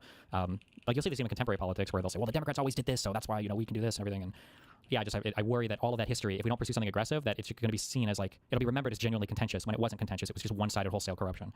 That bothers me. I think it bothers me too. The thought of that very much bothers me. It sounds like you and I are fully in agreement that probably, arguably the biggest problem in this country right now is we have an electorate where a lot of people, and I'm not going to judge them too harshly, okay? Because some people are lazy. Some people have all the time in the world and they just, they have no excuse. But there's a lot of people that have families and they're working full time. And I don't have kids, and so I genuinely don't think I have the right to judge people for not being super informed. But like, how do you incentivize the country, the electorate, the people, to pay more attention and to parse their information through more reliable sources? It seems like that question is becoming more and more challenging to answer by the day. I think the alternative media landscape right now is like 100 times worse than, you remember when all the anti-mainstream media stuff like reached its peak during 2016, the corporate media, like the situation right now with alternative media, in my opinion, is like literally 100 times worse because there are no guardrails there. There's no editorial standards. There's the opposite incentive to lie. People like Tim Pool knowingly lies every day. He's just fully lying. He's doing it for money. Even friends. That Charlie Kirk tweet, sources tell me he's stable. That was a lie. He just did it for clicks. There's no universe where anybody said that to him. Like, maybe. Yeah. But that is a very, very vexing challenge. And I agree that there would have to be some significant systemic change to address that, because I don't know how we could survive. I'll join you in saying I don't know how we survive as a republic if this problem just keeps getting worse. And so I leave it to better minds to figure out what those reforms look like and how to get there. But that is, if you can figure out how to make 50-60% of the country just pay attention, it doesn't even need to be a lot, like 1 or 2 hours a week, just reading the news from reliable sources, and we would have like that meme, society if like JFK was never killed or whatever. To be fair though, on that point, like Americans could probably consume a lot less media than they do, but like they could consume the same amount now. If it was of a higher quality, we would probably have the most informed voter base on the planet. Like, I don't have a way of proving this, but it wouldn't surprise me if Americans consume more news-related media now than they ever had in the past. Like, could you imagine back in our day trying to get like an 18-year-old to listen to like a 4-hour politics, literally anything? Like even the Daily Show, was the Daily Show 30 minutes or an hour long? It was 30 minutes, but now you've got young men, 15, 16, 17, listen to 4-hour Joe Rogan podcasts on essentially politically adjacent issues, right? So we consume so much media today. It's just so horrible. But I think that, like, not that or gone. I was going to say, like, I think there are times in the past where maybe more people were paying attention than even now with our phones, because they had only, 2 or 3 sources for the news. Like everybody watched like 1 or 2 anchors. And when there was some big thing going on, like landing on the moon or the Cuban Missile Crisis or, like radio broadcast during the war, you probably had a very high level of engagement. There's certainly probably like people are probably spending more time engaging in political stuff these days, but the quality of the stuff that they're engaging with is just utter and complete trash, and it's making people dumber. It's like actively making them dumber. Yeah, I agree, because it's dividing our world more and more and more into these unrealities that both sides exist in. Yeah. Or because it's so hyper curated to just exactly what you want to see. Whereas like in the past, there might have been something that upset you on the news, but like it's the news, it's what's going on. You kind of have to watch it, And so, there might be different flavors of it, but for the most part, you kind of have to see the same events. Whereas these days, you remember the January 6th Select Committee, right? Fox News didn't even broadcast that. So if you were a Fox News viewer, you wouldn't even know that, you would have never even seen that on TV. And then, when it comes to online media, it's this issue times a trillion, right? You've seen I'm sure the memes from my community and in front of the media and everything else, where you go the whole, like, I never heard of that. I don't know anything about that. So you don't know anything about that. Donald Trump, when asked about the tomahawk that hit the school, it's like, oh, no, I don't know anything about that. How can you not know anything about that? This would have never been an acceptable answer before. But yeah. How much of this problem do you think necessarily needs to come from politics or policy? Like, or in other words, is there a different way to incentivize people to not only become more engaged, but be more diligent about the sources that they go to for information? Is there some kind of social consequences that we could start to, like how much of it can come from culture or the arts or, things outside of politics? I think there are cute things you could do culturally, but for the most part, you're going to be a slave to the system you're in. But Americans especially, nobody really likes to think that, but Americans especially don't like to think that. But it's just true. If you put somebody in a bad environment, and when you're talking to your kids and everybody else, everybody knows this, garbage in, garbage out, you are who you hang around. What do these grind bros say? You're like the sum of your 10 best friends or whatever, or the average of your 10 best friends. Like it's not your net worth, it's your network, right? Like everybody has sayings for this, but for some reason when it comes to politics, we shut our brains off, and it's like, actually, the human mind is capable of swimming through an infinite sea of intellectual garbage to find the nuggets of truth. It's like, why the f do we think that? Don't you think, when I look back on the first Trump term and the beginning of Biden's term, it seemed like we were kind of moving closer to that, where you had these social media platforms that I don't think they were doing it because it was the right thing to do. I think they were doing it because, they were getting pressure from their corporate sponsors. But, we did have social media platforms that started to implement policies of That's our banning donor people for class. misinformation and these kinds of things. And now we find ourselves in this pendulum swing away from that. Like, where I don't know if that avenue to do it in that kind of way is going to open again because anytime soon. The issue, and I think I agree, unfortunately, with Laksha, is that Americans like to feel, I make fun of the center service, but really all Americans like to feel like they're above partisanship, and having a political leader who's just like constantly attacking one side, I don't think plays well with a lot of Americans. But the issue is that like any information or any conversation that we have about information, truthfulness on the internet or whatever, this is going to be it's going to be hyper-partisan. There's no way to get around that. So like you said before, like, well, weren't social media sites starting to crack down on misinformation? Yeah, but what happened, right? Most of it was coming from the Republicans. So as soon as Trump comes in, all these conservatives are like, I can't believe that they banned me just because I said that I think COVID was created by people in a lab to infect all Americans except for the Jews for some reason. And I don't know why they did it in China, but whatever. Like that, like almost all of this, or a lot of it, not all of it, but a lot of it was targeted towards conservatives, so they felt like they were being targeted. So any new system that we implement to curb misinformation is going to dramatically fixate on one side, because right now conservatives are on the wrong side of like factually of so many things in reality. Holy. Okay, I'm going to give you my cringiest take yet, and I want you to give me your thoughts. Okay, what are your thoughts on AI? Do you use ChatGPT or Claude or anything like that? I guess I accept it a little bit more now in my Google searches, but in general, I don't think I'm opposed to it. I'm just a lazy adopter, I think. Oh, you're going to say that AI is going to get us out of a lot of this, maybe? To be clear, like AI, there are a lot of, like, this is a perilous kind of path we're on. There's tremendous potential for really massive disruption that can hurt a lot of people. And if we don't aggressively address this with policy, then, I mean, the results could be very dystopian. However, you'd agree that like millennials and older, we're probably going to be more resistant to AI than the younger generation, right? Like they're just kind of raised with this. And so they're not questioning it in the same way that we are, because that's just normal to them, right? Like, depends on what you mean by resistant. I think I would disagree, but I think we would agree at the end based on your phrase it. Like, I think older people are more susceptible to newer technology. They just are later adopters of it. So like, yeah, like I would look at the boomer generation right now. I feel like the number one consumers of fake bullshit are boomers and Gen Xers on social media platforms. Holy fuck. Yeah, but they're getting their bullshit from, I think, Facebook. I think we do have polling that younger generations are more open to AI, but they might be more open to AI, but I bet they're less likely to be tricked by it because they either don't believe all of it or they're just a bit more adept at picking out like the fake news. Whereas for boomers, I don't know if these guys have any idea of what's real or not real for anything anymore. Just a bad LSD fever dream for boomers now. My dad just stares at his phone for probably 10 to 14 hours a day, like literally. Yep. Just Yeah, like I've heard that before. Yeah, so. I remember 10 or 15 years ago. I remember telling my chat this story. Maybe it was like 10 years ago. My mom told me, because I asked her about like, oh, did you see this on Glenn Beck? My mom was like, oh, I don't really watch Fox News anymore. And I was really happy for like a week, but I didn't realize until about a week later that she'd completely replaced all of her Fox News consumption with just Facebook consumption. Just freebasing, like boomer Facebook memes and stuff. Horrible Facebook things. Oh my god, yeah. But I think the potential for AI, like acknowledging all the potential catastrophic outcomes, is if they are truly perceived as nonpartisan. That might be tricky because, just like maybe your dad might dismiss an article you send him because it's a CNN article. You might be able to program people similarly to be as distrustful of AI because of, oh, that's owned by Sam Altman, he's a big lib or something, like whatever, But I do think that there's potential there to facilitate fact-checking in a way that doesn't have the same kind of partisan baggage that certain mainstream media outlets or now alternative media pundits have. And so that is kind of interesting to me, That is kind of interesting to me. But I think, unfortunately, it's a more fundamental question of, I talk about friction. Like in life, we just try to reduce the amount of friction and discomfort we have, which in some ways is good, right? You want to wear shoes so you're not cutting up your feet every time you walk outside, and you want to have like a blanket so you're not shivering in your sleep. But when it comes to like challenging yourself intellectually, sometimes we choose frictionless environments too quickly, right? And AI can facilitate that, or AI can counter that. So it really, no matter how sophisticated the AI is, given the opportunity to choose between an AI that caters to my desire for a frictionless news media environment versus one that creates a lot of friction, people are just going to gravitate towards the algorithm that favors what makes them feel good, which is the same as the algorithm right now, unfortunately. I do agree there's potential for good fact checking, but like you see how much people fight with Grok now, whereas before Grok was like the fucking Holy Roman Empire of fact checking. Yeah. You have to address the underlying motivations. And so it's difficult to, I think maybe it gets easier as you get older and life humbles you a little bit more, but I think it's generally good practice when you hear some claim to rigorously check the claim. And if you're going into an argument about policy, it's a good idea to like look up what the counter arguments are. And not only that, but like try to have an open mind, which is like, you're not gonna be able to do that perfectly because everybody has bias, but you can do a good job of allowing for new information. And if you have somebody who is motivated purely by a desire to confirm those biases, then it doesn't matter if it comes from AI. So I take your point. So like, then that becomes a different challenge. Like, how do you incentivize a change in the culture? How do you create a culture where that kind of curiosity and that kind of open-mindedness is rewarded? Like, I think like the podcast space, they claim to be doing that. It's bullshit. It's like very nakedly partisan in a right-wing bend, but I think that appeals to people, right? Like I think a lot of people that listen to Rogan's podcast or some of these other like intellectual dark web people or whatever, I don't know if they even still call it that.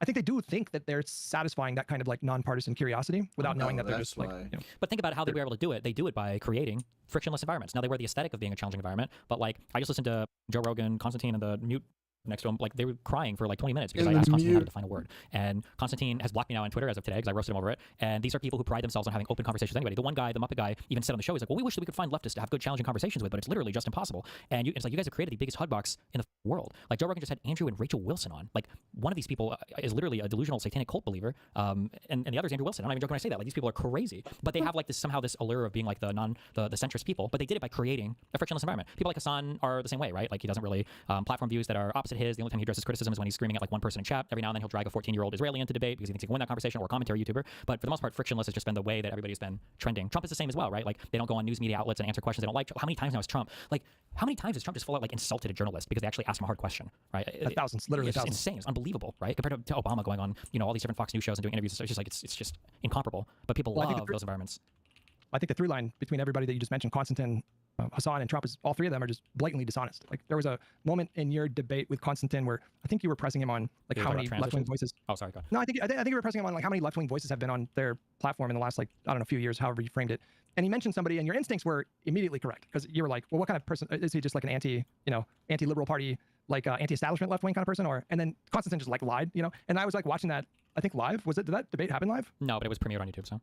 Okay, so when I was watching, I just immediately looked up the person that he was referencing, and you were correct. He was just like this anti-establishment, populist lefty type person who serves their interests, but he just lied to you. I mean, he was just like, no, he's like a faithful Labor Party voter for this many years or whatever. And Hassan similarly. Well, I mean, that guy is just like, bro. I mean, like the last couple of years, I've really begun to understand the depths of his dishonesty, and I'm at a point now where I'm kind of convinced that he's like a psychopath, like an actual psychopath. Yeah, maybe. Like, I'm not even kidding. Like, but think about the reason why it works, though, is because of the algorithms that people consume and the content, the way that they consume content. They're only being shown that makes them feel good about things. They're only being shown things that make them feel good. They don't ever have to actually confront the lies. Like in a traditional environment, like I can't tell you there is no Cuban Missile Crisis, and then the next radio program that comes on or the next TV news segment that comes on is showing you, like satellite images of, boats or stuff being set up in Cuba, right? Like I could never get away with that lie. Whereas today, whatever I say, when you turn off deepfake that shit. Well, not even. I don't have to deepfake it because when you turn off my program on Joe Rogan, the next program you're going to watch is going to be Tim Pool, and then the next media segment you watch on Fox News is going to have Lutnick or Besant lying about the same thing. And then when you go on your social media feed, you're just going to see 50 million clips. Like have you ever watched, bro? You want to get radicalized? You ever watch Asmongold doing news on his stream? He's just scrolling his Twitter feed, and it's like, holy shit. I mean, it's like, I watched him do this once, and I don't even feel bad for Asmongold anymore. Like, I understand exactly where his brain comes from. He's molded. He's the machine god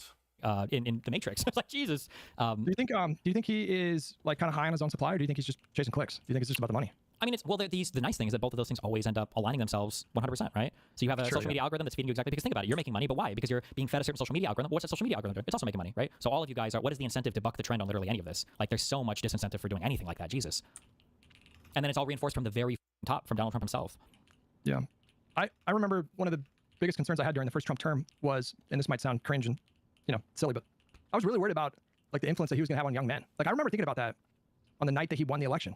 I remember thinking like, oh my God, like there's gonna be there are millions of 10 to 14-year-old boys that this is going to be their first introduction into like being familiar with the president, and so their idea of what the president is going to be this like bloviating, dishonest, fragile narcissist.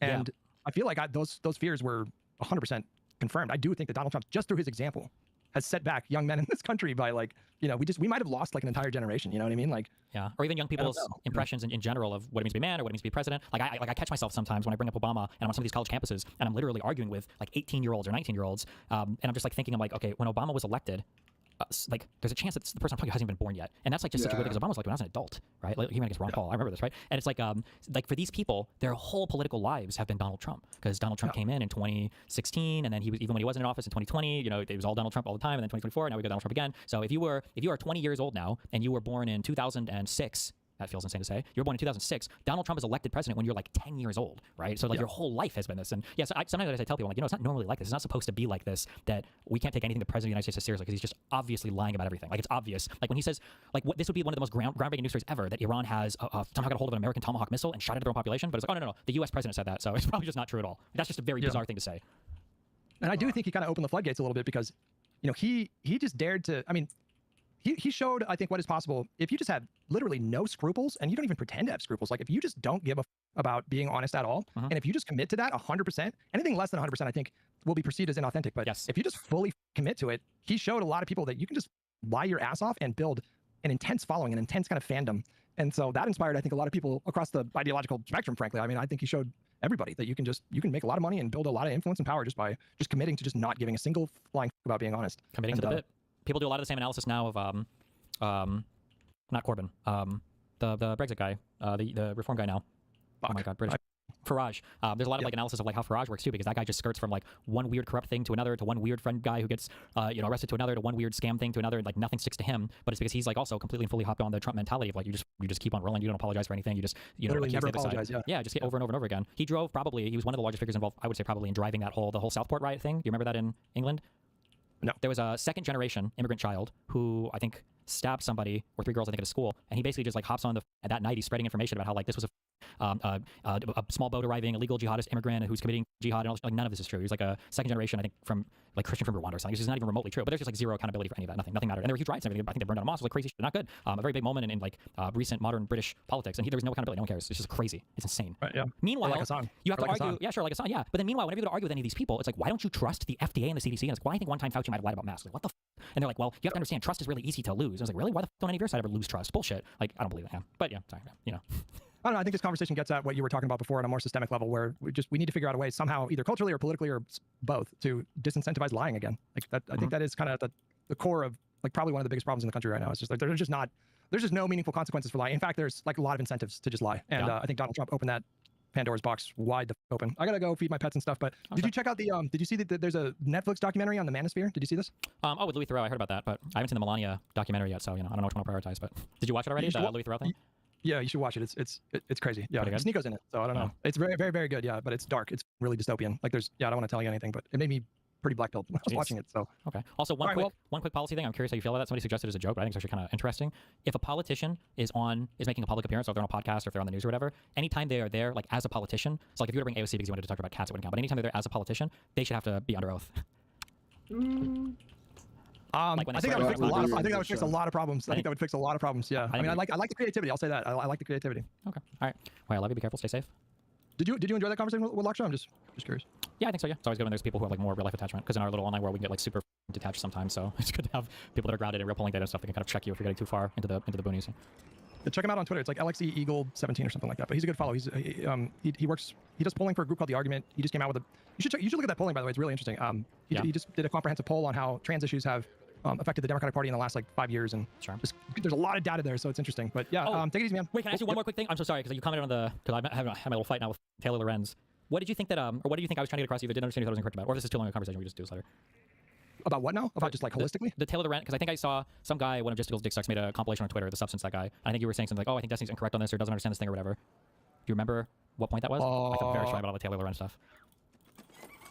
They must have like really. I mean, when I was watching that with my stream, I was very much like I already don't like Taylor Lorenz, but I was very much on your side, as it were. But I think there might have been one particular thing, and I don't think I phrased it in a way that's like, oh, he's definitely wrong. I honestly don't remember. Oh, okay. But you might have tortured overall, I was glad to see somebody take her to task, because I've never seen someone aggressively confront her on. I mean, it would have been nice to get her to like if I were you, I would have wanted to ask her like, how do you feel about the fact that a lot of people, most notably Hassan, will weaponize your article to like basically slander people. Like if he wants to discredit people, he will say that oh, you're probably chorus paid, or or imply that you're being paid to do Israeli propaganda. Like, do you have any thoughts on like would you want to like stress to people that nothing in your reporting suggested that these people were But I mean, I thought you were pressing her in a lot of really important ways, and that was the first time I just saw somebody go that hard. I don't think she's used to that, but yeah. Okay, all right, we're just curious. Okay, well, thanks a lot for the chat. You guys are beautiful, and okay, have fun. That was interesting. Very interesting.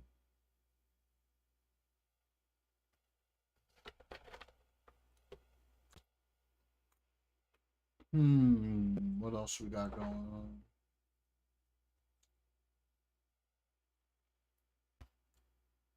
Any recommendations, links, guys?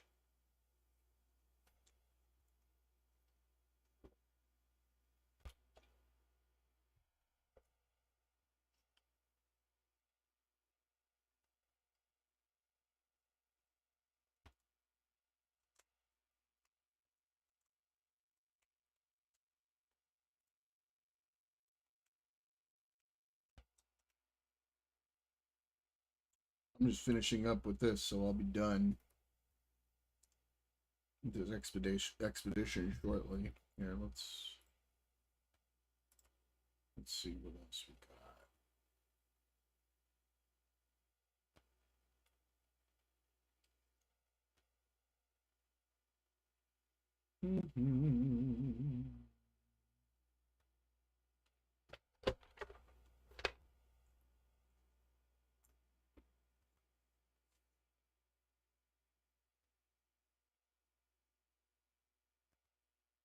Oh,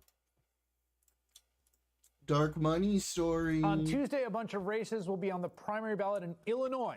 including a crowded race in a safe Democratic district in Chicago's northern suburbs, where Jan Schakowsky is retiring, the state's 9th congressional district. There are 3 candidates who are sort of the main candidates, top of the polls, in the Democratic race to replace Schakowsky. And dark money groups have poured millions of dollars into this one race, including super PACs backed by AIPAC, the American Israel Public Affairs Committee. Now, MS Now has exclusive reporting that finds that one dark money group is offering to pay influencers $1,500 from an undisclosed source to post content attacking one of the top Democratic candidates. Brandy Zarazny broke this story. She's a senior enterprise reporter for MS Now, and she joins me now. All right. So walk me through what you found. Okay, so a couple nights ago, this influencer with about 100,000 followers, they call her micro-influencers, right? There's tons of people like this. She gets an email from this guy, Matt Anthony, and he works at this company called Advocators. And so he says, hey, you want to be in part of this campaign? I'm going to give you $1,500. All you have to do is post one post on TikTok and Instagram, and the post has to be basically trashing Abu Ghazala. Kat Abu Ghazala, who's one of those 3 candidates. That's right.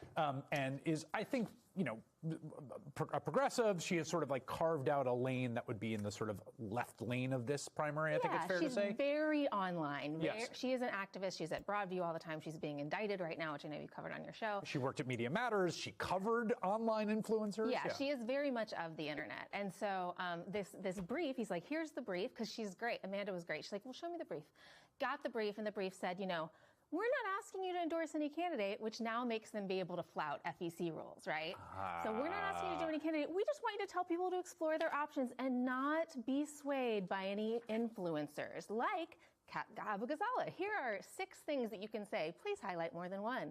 And so it's very like easily flouting the rules. So they have all this stuff that, you know, I sent to candidate Abu Ghazala, and she's like, this is slanderous. This is not true. These are false claims. And so Amanda said, no, thank you. You know, thank you, but no, thank you. When she tried to find out who it was. And again, this guy, Matt, said, well, it's this like really important Illinois organization. It's not an official organization, but they're very powerful. You'd know them if you saw them, and you'd like them. And he said that the company was called Democracy Unmuted. Now, can we show the website? Oh, it's a great website. This is Democracy. Now again, Democracy Unmuted is the source of the funds being channeled through this guy that's going out to pay influencers to not endorse a candidate, Democracy but to use Unmuted. talking points to attack one of the 3 candidates. Not from an muted. unknown It's source. not muted. Democracy Okay. Unmuted has a Illinois voter awareness campaign. Yeah, and the website is it started 2 weeks ago. It's got like some big words, and it says democracy, fight, things like that. And then it's a crap website. Right. It's got a jot form at the bottom that goes to nowhere. I filled it out, and it's like, thank you, and then nothing. It doesn't go to your email. I don't know what they did with my email now. I'm probably on a list. But so it's a crap website. And so she says no, but we checked it out, and we did some searching, and it seems like some other influencers ended up taking that money. Oh, do you have it? We do. So I'm going to show this. I think we have this is an influencer from Missouri who goes by the name The Woke Ginger. Indeed. He has a red hair, as you'll see, and here's what his video sounded like. Your vote in the primary on March 17th will determine who represents you in Congress. And get this, there are 16 candidates running to replace Jan Schakowsky at the end of her term as she retires. So it's important to look past viral personalities and ask who is running and why.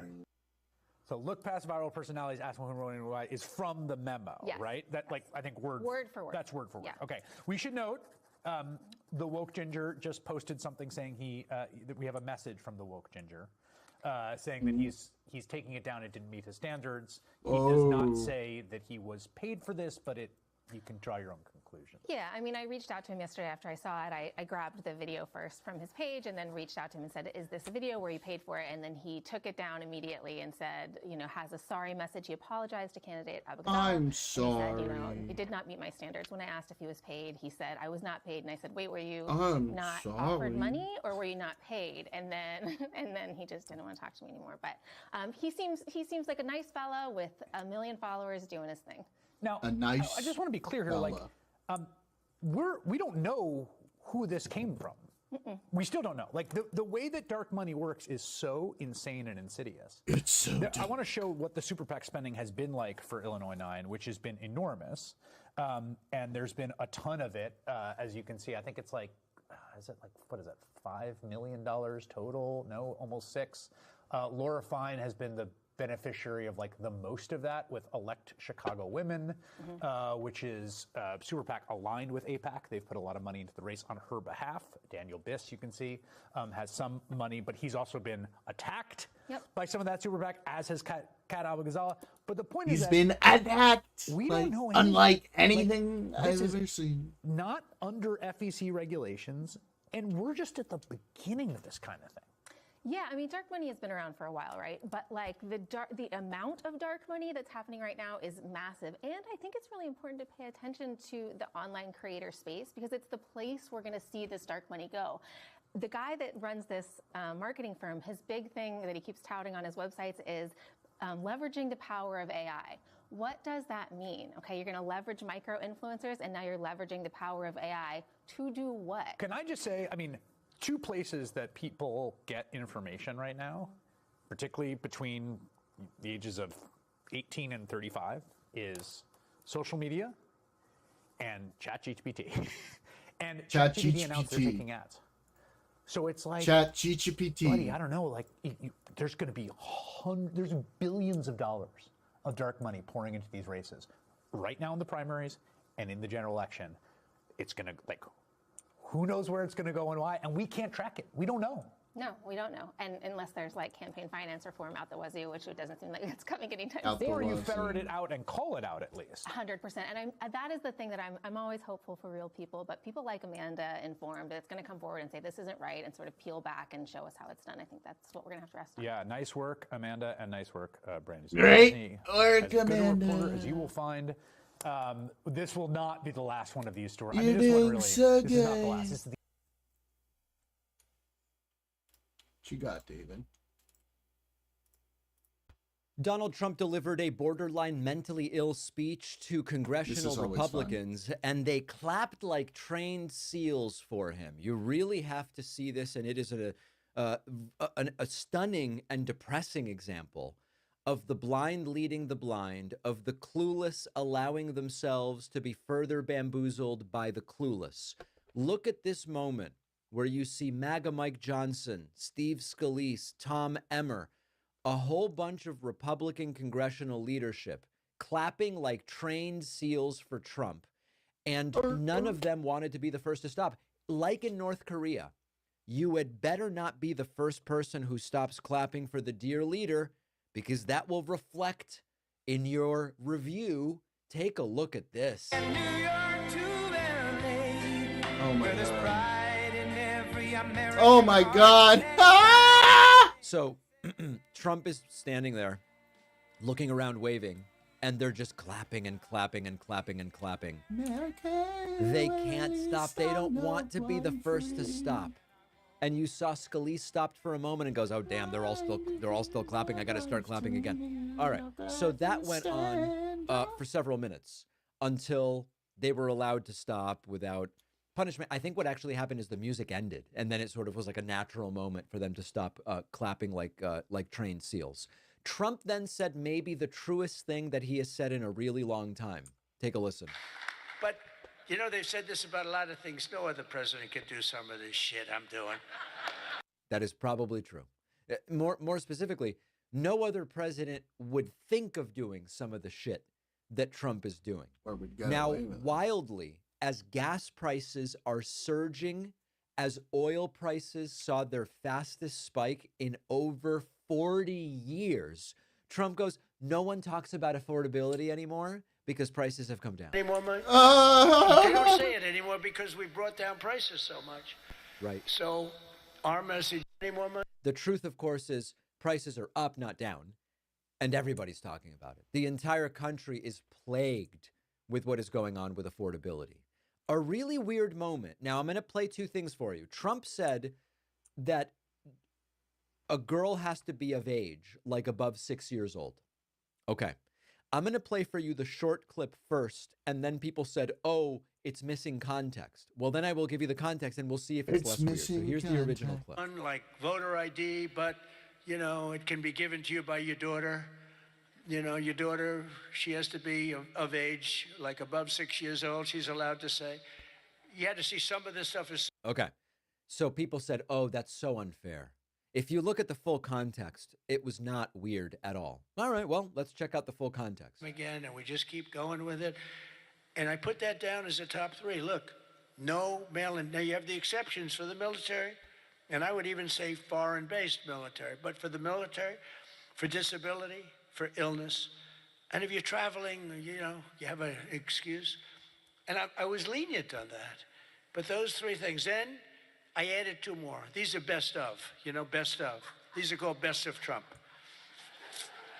We should also add on to this bill. And so what I've asked Mike to do is to draw a new one with these few things added. And let's go for the gold. Let's not just get one like voter ID, but, it can be given to you by your daughter. Your daughter, she has to be of age, like above 6 years old, she's allowed to say. You had to see some of this stuff is so bad. Yeah. It doesn't really make it any less weird. The whole idea here is you've got to get ID from people to make sure that they're of age for voting, I guess. And if you add the additional context, it's no less weird that Trump is going, they've got to be of age like above That's 6 years old. fucking I guess what weird. Trump means is it can't be a 6-year-old's ID that you present.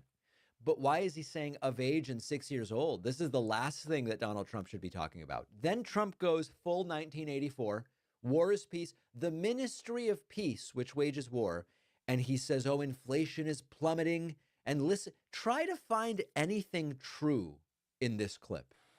In our country, inflation is plummeting. Incomes are rising. The economy is surging. Our border is the most secure at any time in American history. And the murder rate is the lowest in 125 years. That's before my father was born. My father was born. That's true, 6 but years later than misleading. that. I don't know if he'd like me to say that. Never liked to talk about his age. He said, don't talk about that. But think about 125 years ago, 1900, the year 1900. The stock market has set 53 all-time record highs since the election. And it's going to go a lot higher as soon as we get rid of this stuff that we're doing right now that we really... I'm so sorry, but nobody's falling for this crap. Americans know that inflation is steady to slightly up. Incomes are not rising. The economy is not surging. None of that stuff Not is true. surging. And then a weird Freudian Not slip. rising. Trump says we have to crush healthcare. Narrative that one of the first We targets need to must be crush the crushing healthcare. healthcare. We have to crush and take over the Okay, healthcare we situation. need to which we're gonna But crush do. it. we are going to crush healthcare like no one has ever seen. No Trump one's did gonna start crush to glitch. healthcare. Quite likely will. Okay. It's the Crush it. easiest thing we have. So I can't. good. And I've got a Oh. bunch of that stuff on my soundboard. Right.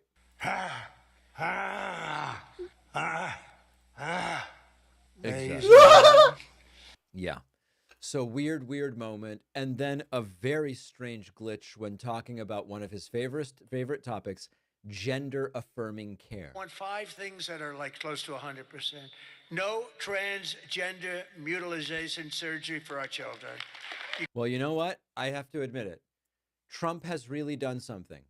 There is absolutely no transgender mutilation surgery for our children happening right now. It has nothing to do with Trump, but he's right that whatever that describes certainly isn't happening. Trump wildly claims that every time he goes anywhere, people are just begging him to pass the Save America Act. They say, sir. If you get this, your midterms, and they know it. For 2 reasons. Number 1, they won't be able to cheat. And number 2, the people are demanding it. Every time I go out, Save America, sir, Save America Act. We want the Save America Act, sir. That's all they talk about. They don't. I assure you, no one is going up to Trump and saying that. This was a funny moment. On the topic of undocumented aliens, undocumented immigrants, he calls them illegal aliens, driving commercial vehicles. Listen to what he had to say. Criminals, they fight ICE all the time. That was the problem up in Minnesota. They had a lot of criminals in there. They wouldn't give it to us. And to stop illegal aliens who cannot even speak English from driving 18-wheel tractor trailers. They have no idea what they're reading. I wouldn't be able to do it in their countries. There's arrows, there's speed limits. They have no idea what they're reading. You know what's funny? Numbers are the same in every language when numerical. 55. All right, well, is it kilometers or is it miles per hour? But 55 I can do. Arrows are arrows in any language. And hilariously, I've driven in countries that speak languages that, to quote Donald Trump, no one's ever heard of. I'm, of course, completely kidding, but Trump loves to say these people are speaking languages no one's ever heard of. I guess Trump, who is not known for being a particularly good driver, would not be the one you want driving you around when you visit Cancun. That seems to be very clear. Finally, Trump going back to this entire mental institution thing, which if you haven't heard about what Trump means, what the confusion is, I'm going to tell you in a moment. They emptied their mental institutions. They emptied their insane asylum. That's a step above a mental institution. They emptied them all right into our country. We've been wondering what this is about for a very long time. Why does Trump say that they are emptying their mental institutions or insane asylums into our country? I am convinced, and Senator Ruben Gallego agrees with me on this, I'm convinced that Trump has heard about people seeking asylum, political asylum, and he is confused and thinks that this is people coming from a psychiatric hospital, sometimes known colloquially as a mental asylum, insane asylum, or mental institution. I can't think of any other explanation as to why Donald Trump continues to say that other than complete and total confusion. Republicans in the room were reportedly stunned. Remember, this was not a speech to a rally crowd, which would be bad enough. This was a speech to congressional Republicans, and they were reportedly stunned by Donald Trump's incoherence. Appreciate you watching. Stick around for this next video, and don't forget to hit subscribe so you actually see our uploads. You can also catch the full podcast on Spotify and Apple Podcasts.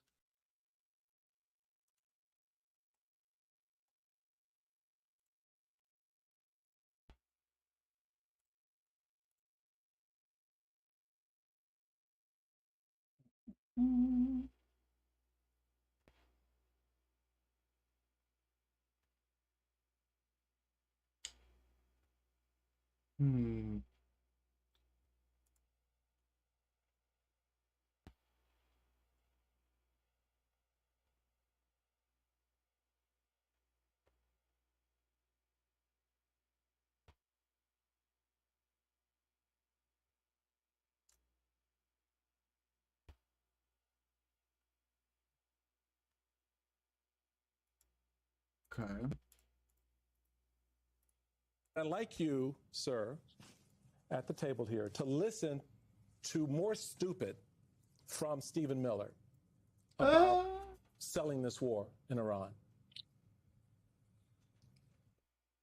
There's never in history been a more total asymmetric one-sided annihilation of the enemy than you are witnessing that is unfolding right now in Iran.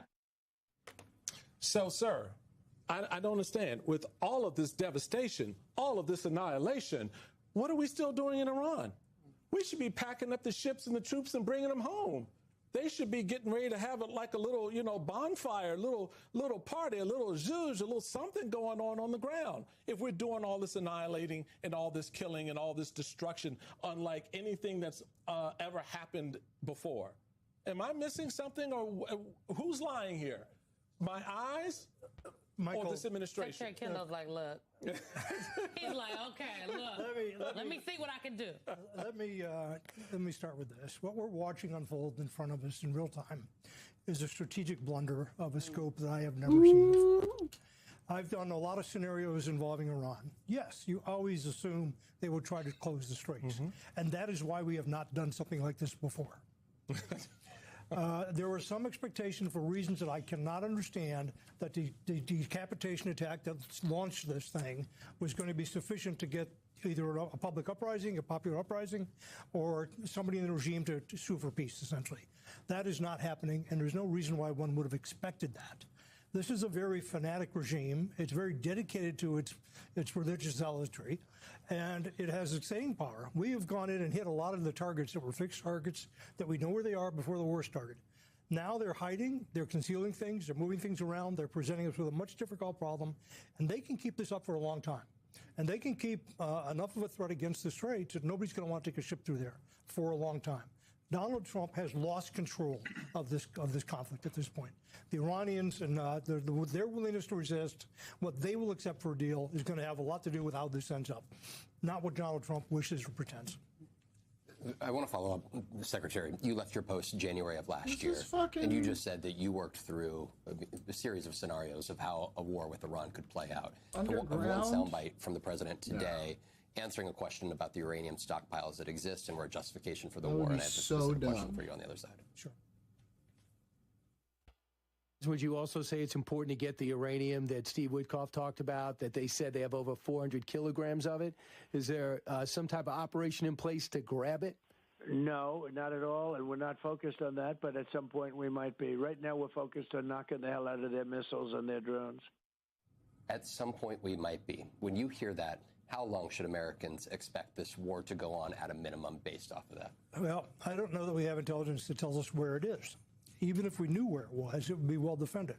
So sending in a special operations force of some type, we're moving some Marines, a small Marines, a battalion basically plus air support, into the Gulf. That's a very small force. That would be a very high-risk mission. There are 2 or 3 things that the military could try to do here. Carg Island was attacked today.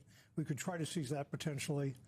We could try to do something about the coastline where some of the mining could occur from, or where some of the missile systems could be launched against the strait. Those are all high-risk endeavors. It's not clear that they would be successful, and even if they were, it's not clear that those would cause the Iranian regime to concede. Tom Nichols, I want to play something for you that's from 2003. Take a listen. Saddam Hussein, left to his own devices, will perfect his means of delivery of weapons of mass destruction. The United States and our allies are authorized to use force in ridding Iraq of weapons of mass destruction. We could not accept the grave danger of Saddam Hussein and his terrorist allies turning weapons of mass destruction against us or our friends and allies. We know that Saddam Hussein is determined to keep his weapons of mass destruction. Weapons of mass destruction. We know how this conflict ended up, that war unfolded, and it was later found, Tom, that there were actually no weapons of mass destruction. But my point in playing the clip is, at least the Bush administration tried to make the case. The Bush administration went out time after time after time and wanted to convince Congress and the American people why they were taking the actions that they were taking. This president and this administration, they're not even trying to convince us. This morning, Secretary Hegseth, he admonished the news media that was there at the Pentagon. And to be clear, those were the handpicked people, not even the real reporters. He admonished them for not just taking what they're saying and lauding the war. They're not trying to convince us. What does that say that they don't even feel the need to get the American people on board with what is going on here? Well, a few things. First, they didn't expect to be in this position 13 days later. I think the president in particular thought they would just do this. And as the secretary just said, you know, the regime collapses or it gives up in some way. I mean, I keep bringing this up, but Donald Trump kept saying surrender, and I keep saying surrender to whom? There's nobody actually there to surrender to. But they really thought that somehow this would kind of wrap itself up very quickly under this kind of remarkable, and again, American operations have been astonishingly powerful and effective. But I think 13 days later, they don't really know why they're there. And, you know, it's interesting.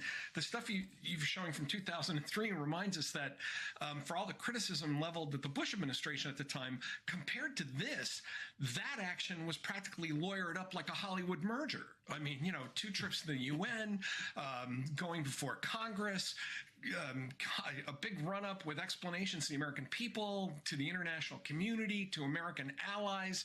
This has been nothing.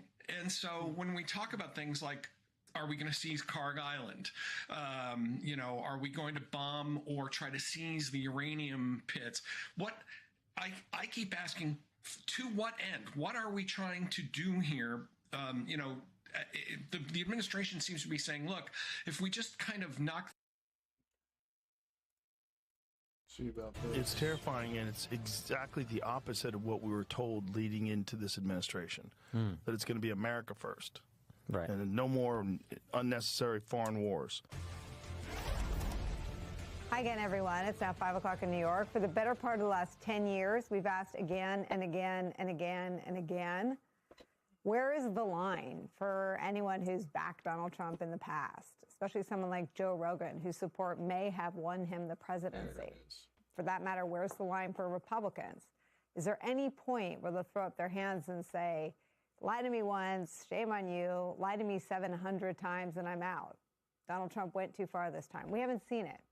That's why we keep asking the question. For so long, a lot of us, including me, have wondered if there is a line. But this afternoon, weeks into a war initiated by Donald Trump, who ran 3 times on keeping us out of wars exactly like this one, it does appear that the faintest line is starting to appear, at least for some Republicans and Trump supporters, and for the American people more broadly. It runs straight down the middle of Donald Trump's powerful political coalition, the one he just assembled in 2024. Even a pair of old Fox News colleagues. Watch. I mean, Sean Hannity is Lindsey Graham by a different name. It's amazing to me to watch them cheerlead this. I mean, we've got 7 U.S. personnel dead. We've got a girls' school, 175 young girls dead in Iran, and there's serious dispute. We'll get into who's behind that, but there's only serious dispute because the president is now saying that it wasn't us, but his own defense secretary over his shoulder is saying it's under investigation. The defense secretary, by the way, another former Fox News colleague. It's not just Fox News, though, and it's not just a Joe Rogan thing either. Right now, all Americans are grappling with the concern, the fear, the idea of another prolonged war. Images of deadly strikes conducted in our names as Americans, broadcast on our airwaves, is something that's starting to sink in on day 14. Most notably, in this case, the sort of slop posted by the White House's social media pages, real-world video, acts of war, life and death stuff, interspliced with clips from movies like Tropic Thunder, directed by Ben Stiller, who objected to the use of Tropic Thunder earlier this week publicly, or video games interspliced with images of war, or NFL hard hits. Speaking of which, another day, another former NFL star actively and publicly distancing himself from the use of this imagery that features him in one of these videos. Here's former Pittsburgh Steelers star Ryan Clark. I'm disappointed that because, for one, to have Tropic Thunder and football highlights on a video about war is one of the more insensitive things that I've ever seen. There are families here in our country whose loved ones have decided to give their life to fight for our rights and our freedoms, who don't see war as a sport. War doesn't deserve a highlight film. For Tropic Thunder to be a part of it, war is not a comedy. And for these people to be risking their lives, not for our safety as much as for someone else's agenda. For our regime to be as unserious, as unprofessional, as laughable, and as illegitimate as our leadership is right now. Yeah, I saw. Again, that's Ryan Clark, a former Pittsburgh Steelers superstar, calling the Trump administration unserious and unprofessional and laughable. That's where we start the hour with some of our most favorite friends. Puck News senior political columnist and national affairs analyst John Heilman's back with me at the table, host of Politics Nation, president of the National Action Network, the Reverend Al Sharpton's here. I want to show you more of what he said, because it's really important. Here's more Ryan Clark on the use of his sort of football highlights in propaganda videos for the war. I'm not asking them, or I don't care that they take it down. I don't care how long it's up. I don't care that they didn't ask me to do it, because what I've learned about our leadership now is they don't care about what we think. They don't care about what we say. It's about what one person wants, and anything different than the thing that they're supporting is wrong, and it'll be attacked. I knew that in 16, I knew that in 20, and I knew that in 24.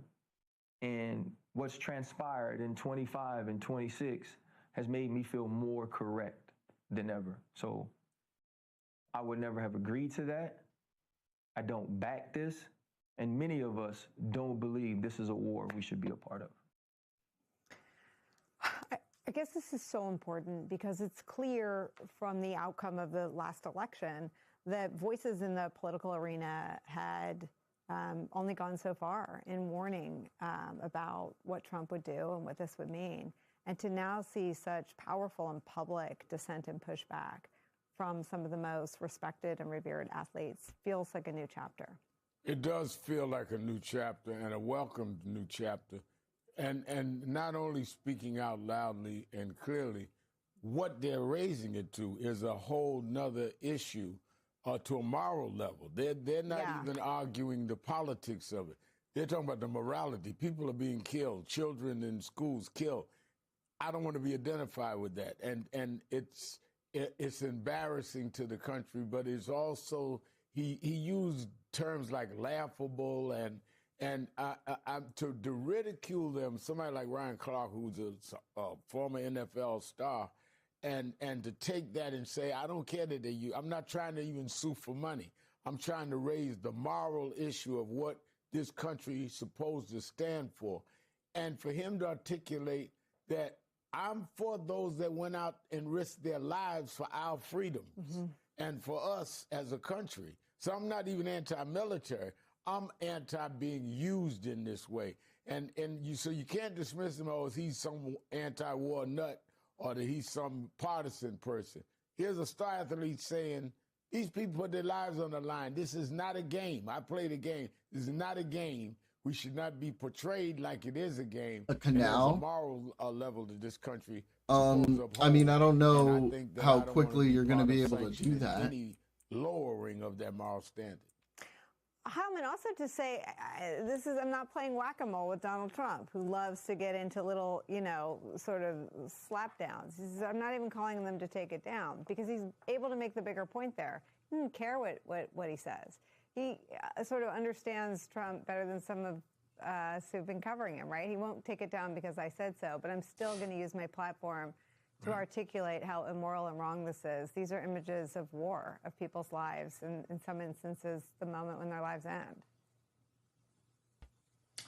So, I mean, let's start with the fact that the way that those images have been used is wrong and appalling, and you've heard there's been reporting over the course of the span of this still got 2-week war now that we have in Iran. Damn, where those are some generals and retired generals have been speaking out about the fact that they are appalled by it. And so we've seen some of that's been reported. But in terms of having any kind of, broad platform, broad impact on an audience, someone like Ryan Clark has a much bigger platform than generals who are speaking on background to what is this planet, dude? I will say, to this part of this larger discussion we have all the time, Nicole, my view, which is that, the cultural realm is upstream from politics, and it's more important. The way in which people think about politics is largely not in the context of how we cover Washington, D.C. and how cable news does it and so on. I will say Ryan Clark is someone who has been very outspoken over the course of his time as an analyst. He's been, on ESPN for some number of years and has generated a fair amount of controversy. He is pretty reliably progressive. And I don't mean that to say that he's, a Democratic hack or something, because he's not. But I don't think there's going to be there's been backlashes to other things that he said in the past. That he's not someone who's going to win over some portion of the MAGA base, right? He's not someone who's going to bring across the line anybody who was ardently pro Donald Trump in 2024 and now is going to listen to Ryan Clark and say, oh well, now that I hear Ryan Clark saying this, I'm now going to switch my point of view. I think that there is there's an atmospheric thing that's going on when you start to see big figures in culture all come around to one point of view. And I know that's what you want to get to more broadly, but I think in his case, you've got this very interesting that in media platforms where political commentary is always controversial, you're hearing that kind of commentary, and I do think it's important, but it's got to be part of a bigger mosaic if it's going to drive the kind of defections from Trump that'll be necessary to really change the politics of the country. Interesting. Interesting.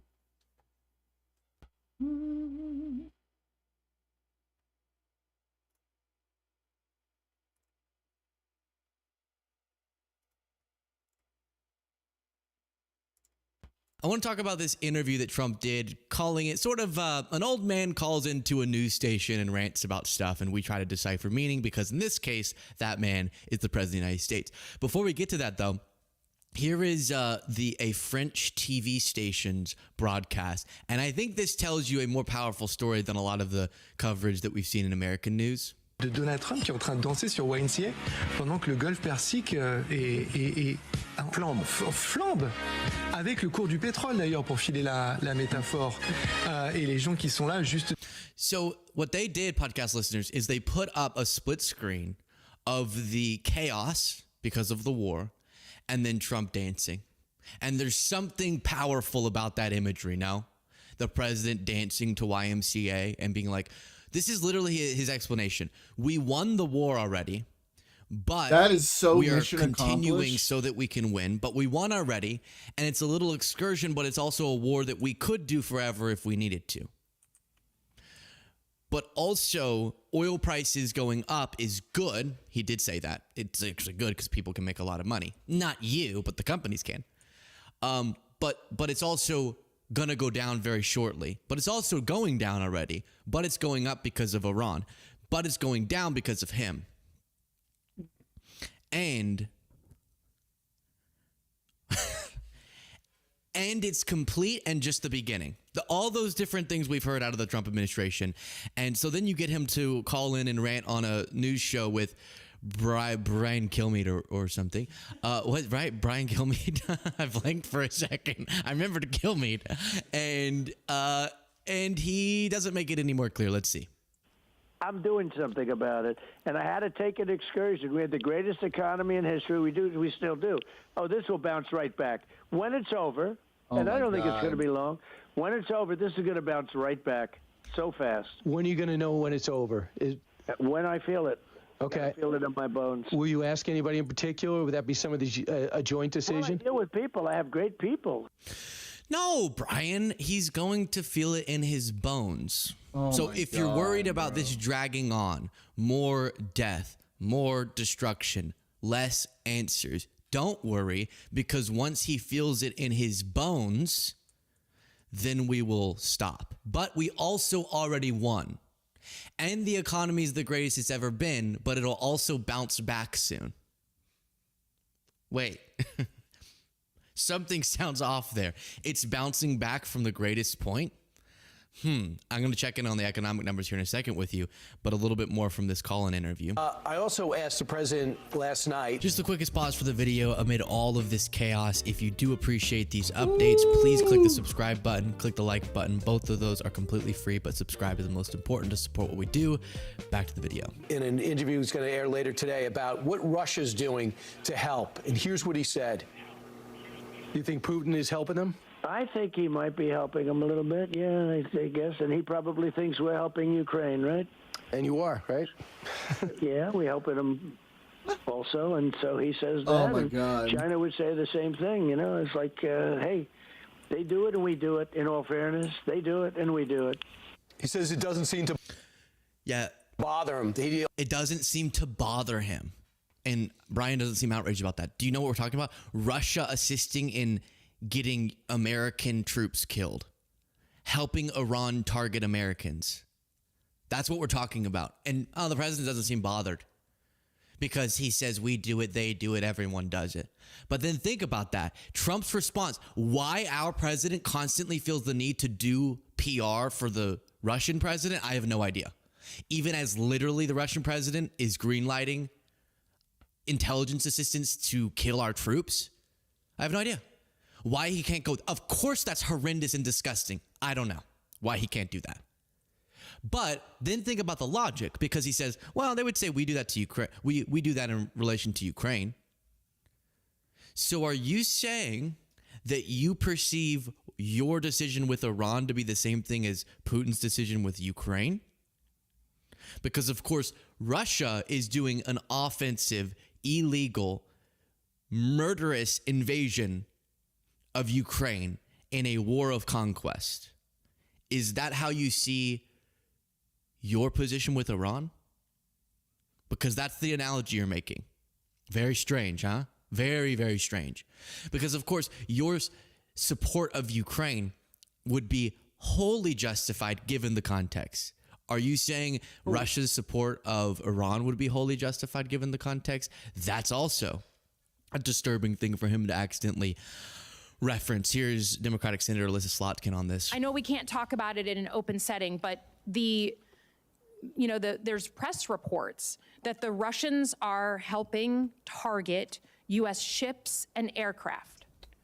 And I just hope we can all be on the same page. And certainly in Europe, you understand the threat of Russia, that if Russia is helping to kill U.S. forces, we have crossed a Rubicon. We are in another moment, and that we have to take decisive action on that. And instead, we're giving them breaks on oil. They're making a ton of money.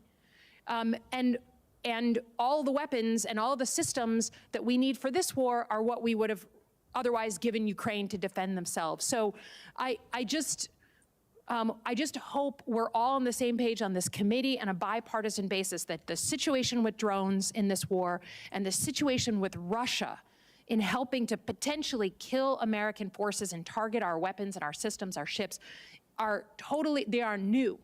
And we need to adjust to that new reality. And they're catastrophic, and you would assume that would cause the White House to take more extreme measures, more economic pressure, more support for Ukraine to punish Russia. Obviously, we can't go to war with Russia, or we shouldn't. I guess we could. We shouldn't. But we should take steps and can to punish them for this behavior. But instead, our support is going to be restricted because of the resources we're flooding into the war with Iran to Ukraine, strengthening Russia, and because of the oil market disruptions, we're relieving sanctions on Russia that's going to flood money to the Russian government to continue their war. Remember all those pieces. We're looking at a big, beautiful project to bypass the Strait of We're using it. We can go forever. He always pauses like that when he says like a word that's not English. The Strait of Hormuz. Everybody knows the strait, very dangerous and controlled by radical lunatics like the Democrats. Not good. So we said, why are we depending on one tiny choke point? With American engineers and American workers, we can build a tremendous canal. It's going to be really tremendous. Something really special. And people are already calling it the Trump Canal. I didn't name it. They did, but I have to say it's a pretty good name.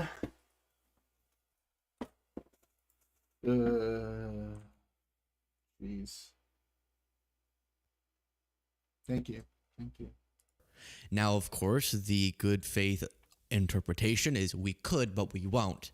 But no one wants to hear forever with this topic. All of the things that we just discussed, and I'm doing something about it. And I had to take an excursion. We had the greatest economy in history. We still do.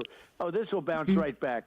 I think we kind of already saw that clip. The excursion, when we're talking about now over 10 American lives lost, hundreds and hundreds of people in general killed, a school full of children killed in a U.S. strike, and to reduce that to, we're doing a little excursion, and Trump kind of thinks it's cute. Like in press conference and stuff, he'll be like, we're doing what we call an excursion. Look at me, another branding, an excursion. It's fun, it's an adventure. It's actually sickening if you think about it. People speaking up and speaking their minds, even if... I let them speak their mind, and they do, and We have some differences, but they never end up being much.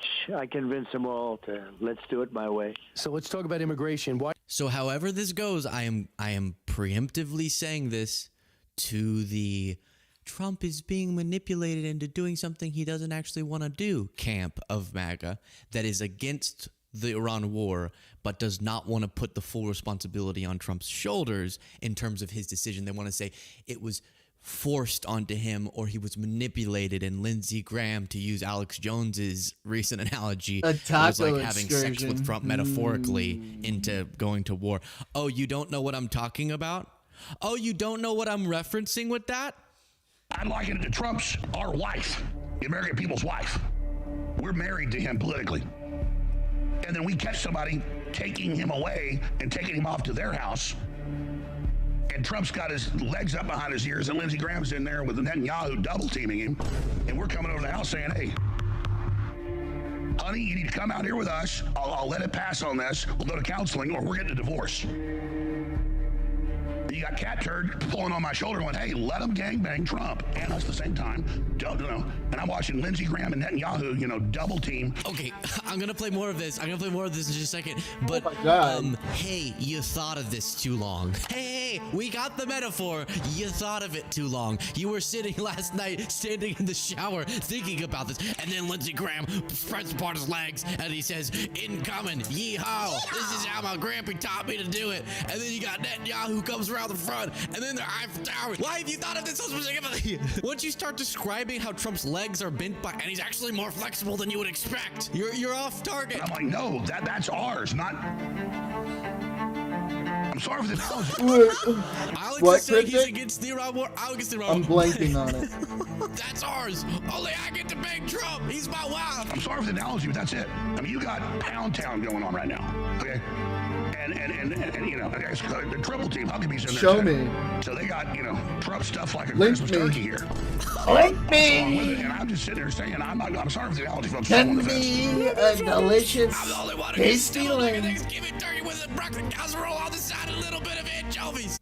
Okay, that's what I was referencing. Oh, you didn't know what I was referencing? That was what I was referencing. That's a social clip that Jay put together from yesterday's show.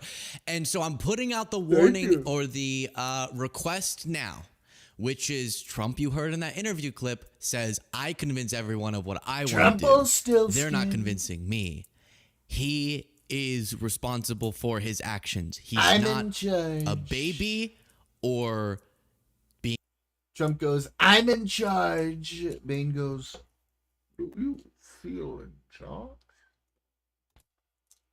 manipulated or your wife that is cheating on you. I love that moment. He is the president. Oh, And I do fucking love that moment when the dude's like, I'm in charge. And she's like, do you feel in charge?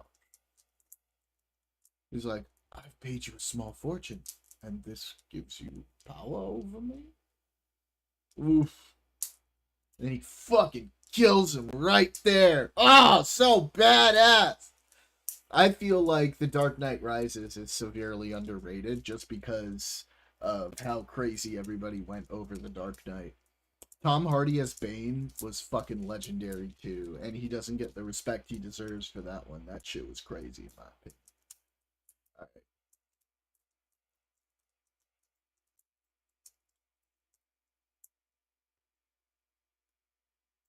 For future president. So the year was 1988. This future president, Donald Trump, was selling a book called The Art of the Deal. He gave an interview to a British newspaper, at which time you talked about Iran. You said we have to win back respect for America on the world stage, and you had stern words for the Islamic Republic. You said they've been beating us up psychologically, making us look like a bunch of fools. One bullet shot of one of our men or ships, I'd do a number on Karg Island. I'd go in and I'd take it. Now here in 2026, you are president. Are you thinking about taking Karg Island, where 90% of the Iranian oil goes through? And what do you think about, do you remember that interview and that school of thought? Yeah, but Brian, I can't answer a question like that. You should ask it. And you shouldn't be even asking it. It's one of so many different things. It's not high on the list, but it's one of so many different things. And I can change my mind in seconds. But for you to ask a question. Who would answer a question like that? I mean, you're asking me a question, Carg Island, okay, everything. Who would ask a question like that? And what fool would answer it, okay? Let's say I was going to do it, or let's say I wasn't going to do it. What would I tell you? Oh, yes, Brian, I'm thinking about doing it. Let me let you know what time and when it'll take place. It's not, it's sort of a foolish question. A little surprising for you because you're a smart man. I am, but you were just pretty amazing that you thought about it in 1988. So. Well, I did, but I thought about a lot of other things. You know what else I thought about a long time before it happened? 1 year before it happened, almost exactly, is Osama bin Laden. I said, you have to go out and kill Osama bin Laden. He's big trouble.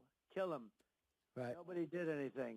A year later, he knocked down the World Trade Center. Let's talk about China. It turns out. Did you know that? It was in a book. Did you know that I wrote it in a book? Yeah, I did. One of my many best. Oh, my God. I said, go get Osama bin Laden. He said, because I saw him interviewed. And I said, wow, that guy's trouble. And I said, you better go get him. And 1 year before he knocked down the World Trade Center, and you know that Clinton had a chance to get him? Yep. And didn't do it. And he thought he would be accused of doing a wag the dog thing. Yep. And but hey, I want to talk about China. Do you realize? Oh my God. You should treat his actions with the level of responsibility that you would be if it were Biden. Alex would be screaming, Biden is dragging us into World War III. He wouldn't be saying, oh, Biden's aides are convincing. He would say, Biden's fault. And I just want to say that now. Literally. Because I know if this could. Why doesn't he just be like, nah, I can't talk about that? Why can't he just be fucking normal and smart? Why? Why does he have to do a whole... Why would you add something so stupid? Why would you show your dick and balls to everybody in the world? Why? Why would I do that? Just say fucking, I can't talk about it. Continues to turn more disastrous, there's going to be a lot of people who want to criticize it, but want to get around directly criticizing Trump by saying it's the people around Trump. Donald Trump's approval rating in poll after poll after poll, the last few months and weeks particularly, is bad, right? It's somewhere around 60% disapproving of how he's handling the job. But it gets even worse. It's worse than that when people are asked about his priorities. Not approval, but like 70% of people say he has not paid enough attention to the nation's most important problems. And we're seeing this play out in real life everywhere you look. I'm joined now by Jamel Bouie, opinion columnist for the New York Times, where he writes about the alternate universe of Donald J. Trump. John Tester, who served as Democratic Senator from Montana for nearly 2 decades, now a contributor for MS Now. What a pleasure to have both you gentlemen here. Two people I really enjoy hearing from. Let me start with you, Jamel. This has flown under the radar a little bit, understandably. But it is the case that the president right now is boycotting the entire legislative process. Yes. I don't think anyone knows this unless he gets his sort of voter suppression law passed, which would imperil the voting abilities of tens of millions of women who've taken their husband's name, would basically get rid of mail voting, cause all sort of chaos in the system. He has posted saying, unless we get it, I won't be signing any, as president, I will not sign other bills until this is passed. And I can't think of a thing like more toxic politically in terms of priorities, right. Which is to go to voters and be like, I don't care about anything else. This is what I care about. That's exactly right. The president throughout his entire term has shown almost total indifference to the things that got him elected. I keep on making this distinction in my own work. We always are obsessed with his core voters, the MAGA faithful, but he won 5 the U.S. Air election Force not refueling because planes of are his struck core and damaged voters, on the ground at core Prince voters Sultan because Air of his Base in key Saudi voters, Arabia. people who are voting because of inflation, No. because of cost of living, because they want less chaos in the world. And he's basically ignored the them refueling entirely. planes, This yeah. gambit of I'm going to hold my breath and pout until you do what I want is another example of him ignoring their priorities entirely. They were damaged and but I not think it's contributed destroyed. a great deal to his just collapsing approval rating. There was a There's crash. this A incredible- refueling plane crashed, though, killing Well, 6 quote, Senator, that I Air want to Force read you members. that comes from Punchbowl. Mike Johnson goes in to talk to him because there's sort of an interesting thing happening around housing, right? If you ask Americans across the political spectrum, there's a real problem with housing. The Senate just passed by overwhelmingly bipartisan majorities a bill co-authored by Elizabeth Warren and Tim Scott to try to essentially encourage more housing construction. I will note there's a part of it that I think is pretty suspect about basically banning single-family homes built to rent. We could talk about that later, but that's the deal. So Johnson goes in to talk to Trump about, like, amounts. Maybe we should pass a big housing bill, put your name on it. And Donald Trump says, Trump told Speaker Mike Johnson in a private conversation that this week that no one gives a bleep about housing. That's according to Force Sources. Oh my God. Do you think it's true, Senator, that no one? When was gives it a bleep crash? about Yeah, there was a housing? Iran missile plus drone strikes on the fueling planes. Yeah. Has a stake in this one because housing is too high. But what I really think this shows is you've got a president and an administration that's not connected with the challenges that everyday Americans are dealing with every day, and small businesses and family farm and ranch agriculture, and it goes right down the list. Whether it's housing or whether it's healthcare or whether it's tariffs, it doesn't really matter. He thinks things are just going along swimmingly. It might be because of his age, or it might be because he just never goes out and reads anything about what's happening in the real world. And when you have somebody that disconnected from the economy, and I will tell you, Chris, I think the economy is working really, really well if you're uber rich. But if you're a Mar-a-Lago member or a Donald Trump golfing buddy, if you're regular folks, you know, it's tough out there. It's tough to pay the rent and buy the medicine and put the food on the table. You know, your point there about the sort of confusion between what's the marginal The voter that got 40s? elected versus the MAGA core. It's perfect because Mark Dubowitz, who's a sort of big Iran war kind of neocon hawk who supports the war, posted polling to knock down the idea that MAGA is splintering on Iran, right? He says, MAGA is splintering on Iran. Then the polls. And what the polls show is that MAGA Republicans are supportive of Iran by 90%, 88%, 85%. This is then retweeted briefly by Caroline Leavitt and then unretweeted. And the reason it's unretweeted is because if you look at the same polling, it shows support for the war overall at like 41%. Right? So you have the White House press secretary bragging about the fact, well, who cares? 90% of our own people. And that to me perfectly embodies like where their head is on this stuff.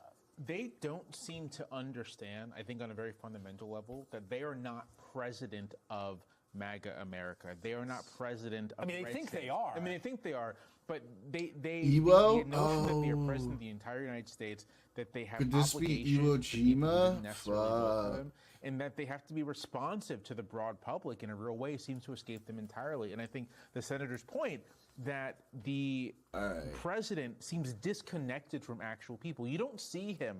I was watching an old clip of Obama going to like Five Guys and like buying some burgers. It was fun and quaint and it was very nice. But it was striking because you haven't seen a president do that. No, that's in a the decade. right way. So that's right? OWI. Just going Never out mind. It's not bad. with regular people and like hanging out. Yeah. And this president in particular seems totally disconnected from actual ordinary people. He's totally ensconced in this gilded world, which I think he enjoys quite a bit. The other concern I've been hearing, I did not know how much fertilizer ships through. I'm admitting, well, through Strait of Hormuz too. Oh, really? And, Yeah, 'cause of the energy. right, and particularly because of the sort of chemical requisites for it. Yeah. It's planting season, and fertilizer prices have, everyone's talking about oil, but fertilizer prices have shot through the roof as well. And this is after a period where farmers are getting really battered. Well, getting battered by the tariffs to begin with, and now you're pumping energy prices on top of it, which is a base element for the fertilizer. Nice! Input costs have gone through the roof. It's interesting. He not only is not connected with regular folks, but many of the same folks that voted for him and put him in office. Why are we coming out of his dick? He's had the most disdain for through his policies. And agriculture is one of them. It's got to be Farmers Mongolia. voted for him in really, really high percentages. And as one farmer told me, I didn't like Biden. Probably I didn't near like that dude, Ulaanbaatar because but that's I the wouldn't- only didn't lose thing my in farm over Biden. Mongolia. I'm going to lose my farm over these policies from Trump. I mean, I have seen, we've got farm foreclosure and we've got farm closing data that is really pretty ominous. Yes, it's horrible. And more consolidation in agriculture is not good for food supply, not good for food security. But there's no not good for rural America. And quite honestly, hopefully the folks understand why this is the way it is. It's not because of insects, not because of drought, not because of disease. It's because of bad policies coming right out of the administration. Final last 15 seconds. Do you think the argument that it's actually good oil prices are high is going to work? Probably not, no. Highly doubtful. I mean, at some level, I kind of sat back and was like, you almost have to admire. You do. You got to give a little grudging credit. Jamel Bowie, John Tester, what a pleasure to have you both. All right, this looks like it could be interesting or slop, because Sneeko debating There is nothing more stupid than a boy sitting here defending a state that a allowed conservative Zionist. children. No, no, don't deflect now. Don't deflect. Oh, the guy that deflected. And I'm gonna actually get rid of YouTube because who knows how unhinged this will be. Bye, YouTube.